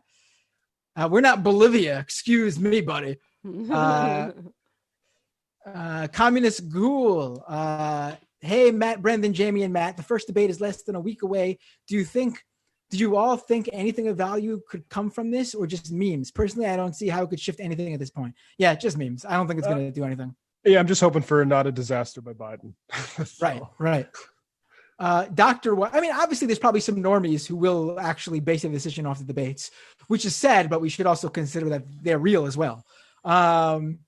Dr. Wife, Matt Binder and Jamie are the goth daddies I never had. Can we give Sam a hot topic makeover, please? Oh my God. Yeah. He's goth on the inside, okay? Right. Snack the Court says, I love the shirt, Binder. Thank you. I'm wearing a leftover crack shirt for the podcast listeners. I Am Baba says, can we get more commentary on Jamie's rat-eating brother that was discussed on the Antifada? I just saw your name, Jamie, so I read it. If I knew where it was going, I probably would have ignored it because I have no idea what that's referring to, nor do I want to know what it's referring to. This was an extended analogy that I came up with to talk about racism. Listen to the Antifada if you want to know more. Dragon Slayer says, I would request more nature of comedy discussions without the failed comedian there. Right. We did have that discussion without Sam here. Right. Riley Cool says, seems true that younger voters may have cost Bernie the primary. M Squared, I kind of agree with Matt. Trump just speaks without a filter and has learned over time what stuff elicits any kind of emotional reaction. So he has built up a personality that to some is seen as humor, to some it's trolling, but to some it's his personal feelings. Feels like some real sociopathic shit. Citizen XYZ also agrees with me, says Trump is funny like a child. Okay. Not clever. Yeah, I'm Fascist gonna kids say the darndest things. Roll it, Matt. Tom Hauptman says, Matt started talking about Soros and the U-Haul, and I don't know why, but my dog just started barking out of nowhere, right? It must be some sort of QAnon Soros conspiracy. Your dog is part of the deep state, buddy. I guess that's the show for today. We'll see you tonight, 9:30 p.m., youtube.com/Matt Binder. Listen to the Antifada, listen to Literary Hangover, listen to whatever the hell Brendan does. See you all tomorrow on the Majority Report. Sam will be back. It might take all the strength I got to get to where I want, but I know somehow I'm gonna get there. I wasn't looking when I just got caught between the truth and the lie bar, but finding out won't make me feel any better.